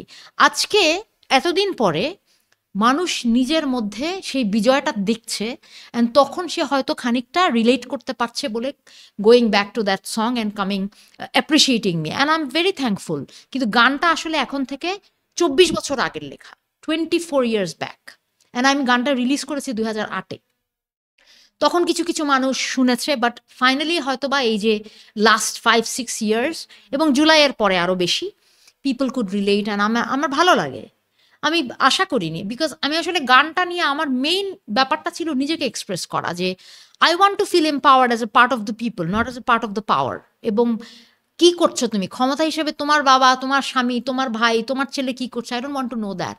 You serve me, I am the people and you are suppose to serve me as a part of the government. এটা আমি এই সরকারকেও বলবো, সকল সরকারকে সবসময় বলবো, যে মানুষই সবচেয়ে শক্তিশালী একটা রাষ্ট্র কাঠামোর মধ্যে, এটা আমি বলবো। তো এটা আসলে ওই জায়গাটা থেকে। আর অনেক পপুলার কিনা আমি ওটা জানি না, পপুলারিটি তো একটা পরের প্রক্রিয়া, but I enjoyed singing that song and talking to the people of the government. এই হ্যাঁ, এই গানটা আমার কাছে মনে হয় কি, যে গানটা more like an autobiography of Bangladesh. মানে বাংলাদেশকে যদি মানুষ বানায়, বাংলাদেশকে যদি এক্সপ্রেস করতে বলা হতো, বাংলাদেশ বোধহয় নিজেকে আসলে এই গানের লিরিক্স থ্রু এক্সপ্রেস করতো। আর আমার মনে হয় যে যে কোনো দলের যে কেউ, যে যেই দলই করুক না কেন, সেই এই গানটা শুনলে কিন্তু রিলেট করতে পারবে। এটা বললাম না যে এটা হচ্ছে পুরোপুরি বাংলাদেশের আত্মকথা, যে ছোটবেলা আমরা এসে লিখতাম না, একটি কলমের আত্মকথা বলে, এটা মনে হয় যেন বাংলাদেশ, আমাদের দেশ নিজেই এই গানটা গেয়ে শোনাচ্ছে তার ব্যাপারে। আর এই গানটাকে সাথে রিলেট করার জন্য, এই গানটাকে বুঝার জন্য, ফিল করার জন্য, আমার you just have to be Bangladeshi and you just have to understand the political dynamics of Bangladesh. সেটা সে যে কোনো দল, যে কোনো ক্লাসের মানুষ হোক না কেন, এটা জাতি ধর্ম নির্বিশেষে বোধহয় এটা সবাই এই গানটার সাথে রিলেট করতে পারে। এই না, আমি আরেকটা কথা এখানে এই সুযোগে বলতে চাই, সেটা হচ্ছে গানটা যে খুব আমার কাছে কিন্তু এটা একটা রেগুলার কনভারসেশনের মতো, because I truly believe in my heart যে মানুষ একটা পলিটিক্যাল স্ট্রাকচারে, একটা একটা স্টেট স্ট্রাকচারে আসলে যেভাবে পলিটিক্যাল প্রসেস কাজ করে বা ডেমোক্রেসি যেভাবে কাজ করে, সেখানে পিপল আর পাওয়ারফুল। এই গানটার মধ্যে সবচেয়ে মজার পার্টটা মনে হয় এটাই যে একটা মানুষ নিজেকে এম্পাওয়ার করছে যে আমার মাথায় কাঁঠাল ভেঙে খাওয়ার দিন তো শেষ। কিন্তু আসলে তো আমরা সবসময় ওই স্টেটেই থাকি, কিন্তু আমাদের একটা অভ্যাস আছে মানে কলোনিয়াল হ্যাংওভার, এটা যে আমরা যে সরকারে থাকে তাকে একটা লর্ডের মতো ট্রিট করি, তাকে কিছু বলা যাবে না, তাকে ভয় পেতে হবে। But actually we are not suppose to be fearful, we are the kings. এখানে গণমানুষই হচ্ছে দেশের রাজা, আর যে সরকারে থাকবে সে হবে প্রজা, সে হবে প্রজা। আমরা ইকুয়েশনটাকে ভুলে গেছি বলে মনে হচ্ছে গানটা না জানি কি সাংঘাতিক, আসলে এটাই রিয়ালিটি হওয়া কথা, এটাই হওয়া উচিত। If you feel empowered, you say whatever you want to the government, they are there to serve you. এইটাই তো, ওরা এই ভয়ের কালচারটা ভাঙতেই হবে আমাদের।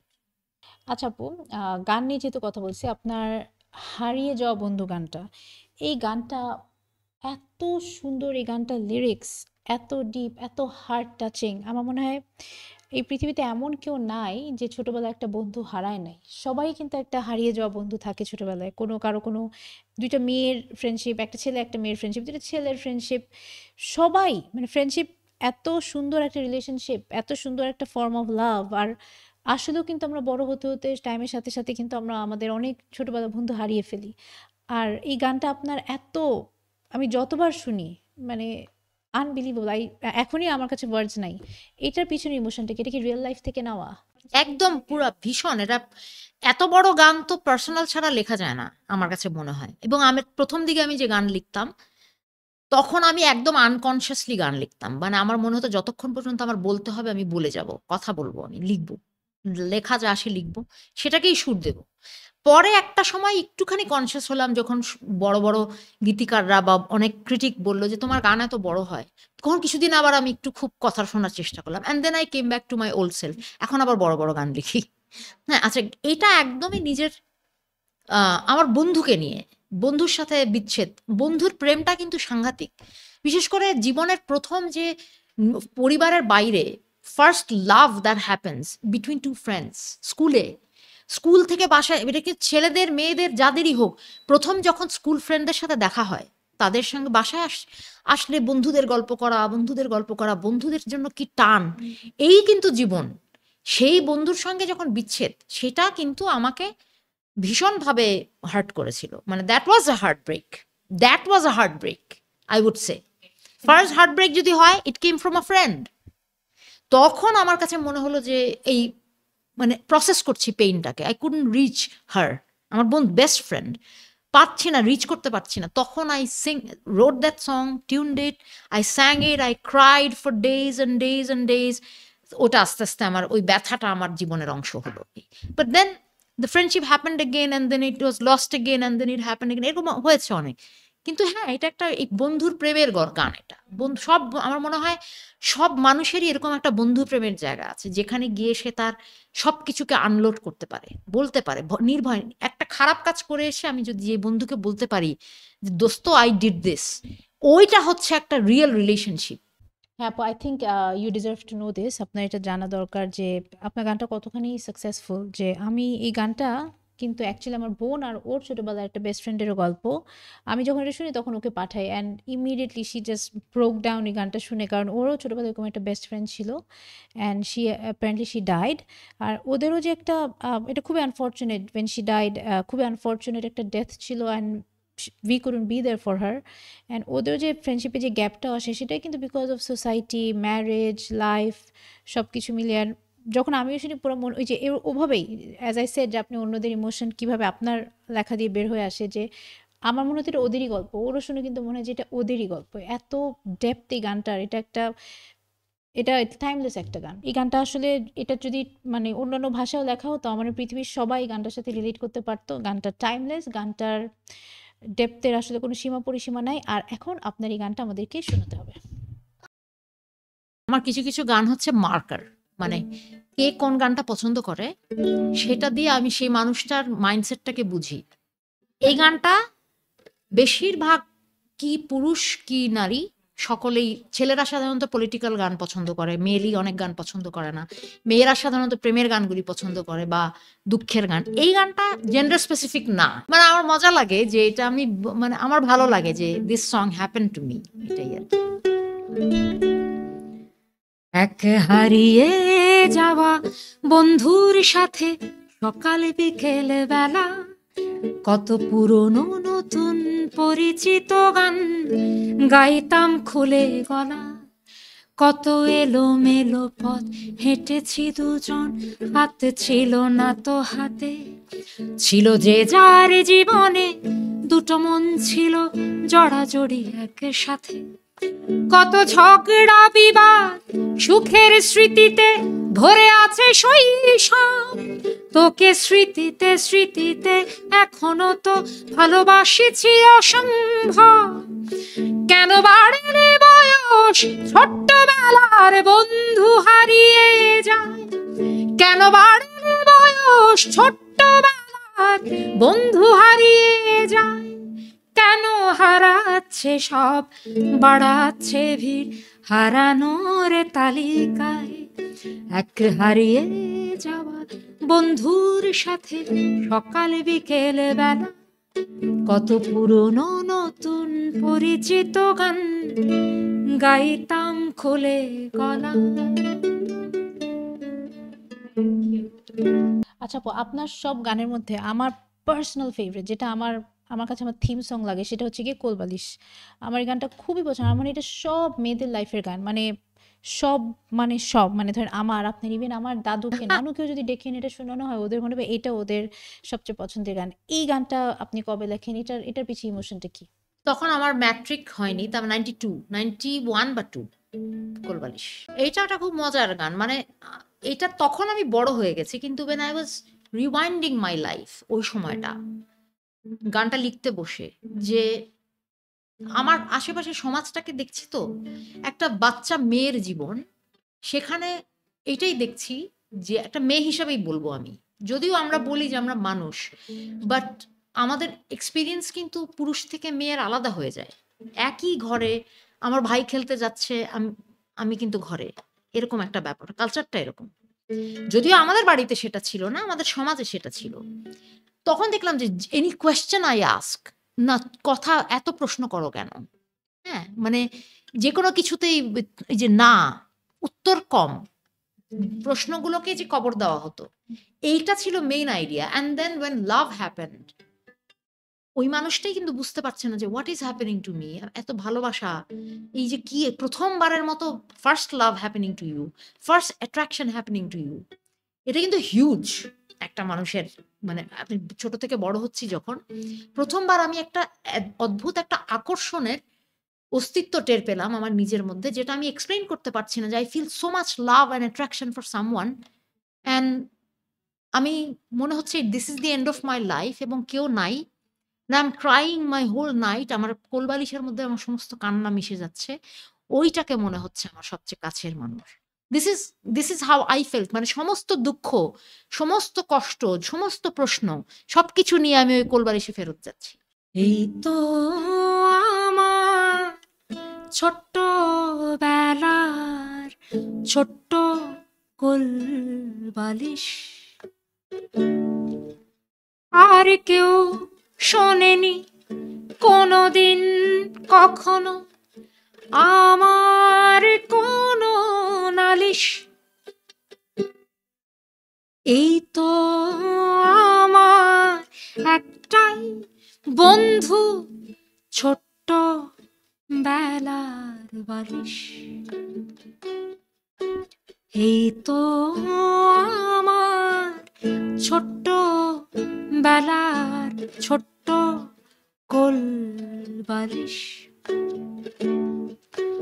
ছোট্ট মেয়ের দুষ্টুমিতে নিত্য নতুন চমক, বাবা মায়ে দাদা ভাই পালা করে ধমক, একদিন হঠাৎ দুষ্টু মেয়েটা প্রশ্ন করে বসে, একটাও নিয়ম ভাঙনি কি তোমরা আমার এ বয়সে? তারপর তার মনে নাই।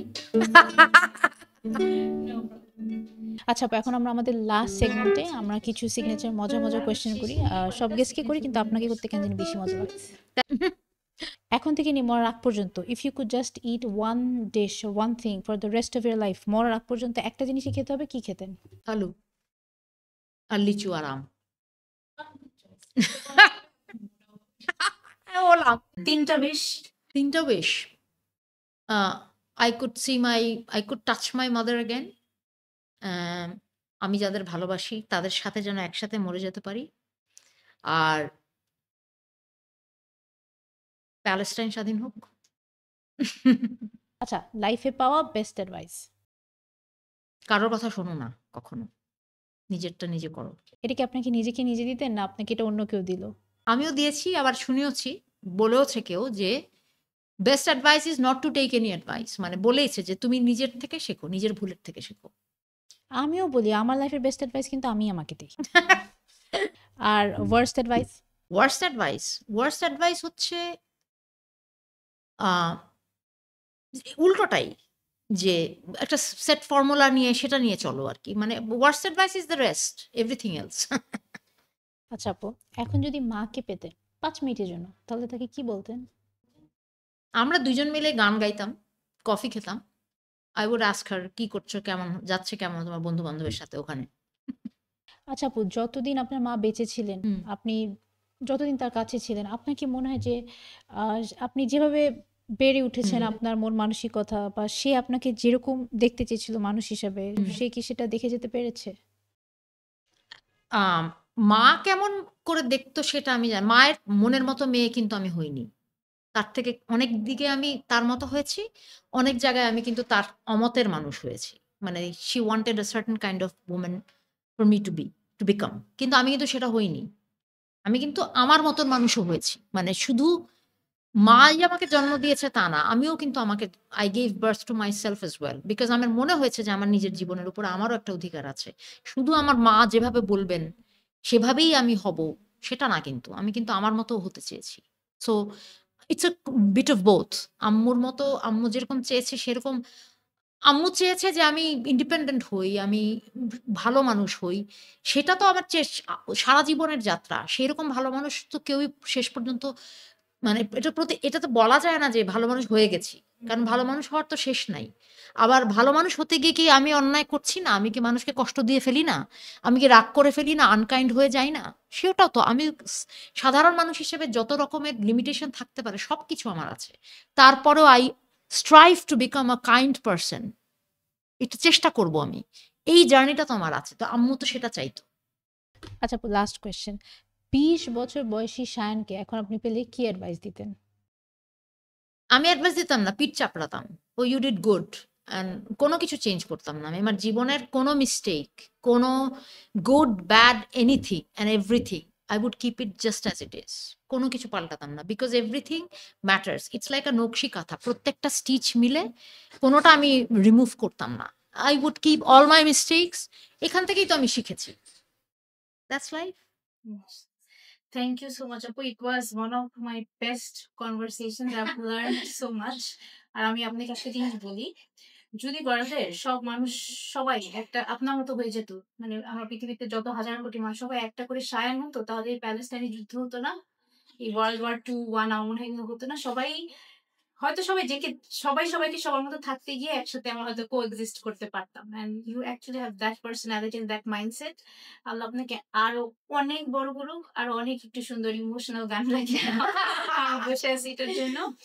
এন্ড হোপফুলি আপনাকে আমরা আরো দেখবো। আর আমি সত্যি চাই যে আপনি আপনার প্রত্যেকটা পারপাসে, প্রত্যেকটা আপনার ভয়েস আরো আরো বড় হোক, আর প্রত্যেকটা পারপাস আপনার সাকসেসফুল হোক। আমি আমার জায়গা থেকে বলি যে I am thanking you, because আমাদের এই আজকের আড্ডাটা হলো। আমাদের ক্যামেরার পেছনে মানুষ আছে এখানে, আমি তাদের প্রত্যেককে থ্যাঙ্কস জানাই। অ্যান্ড থ্যাঙ্কফুলি আমরা আজকে বেঁচে আছি, আমরা ভালো আছি, আমরা এই কনভারসেশনটা করতে পারছি। So this is a good life we are having. So I am grateful for everything. Thank you.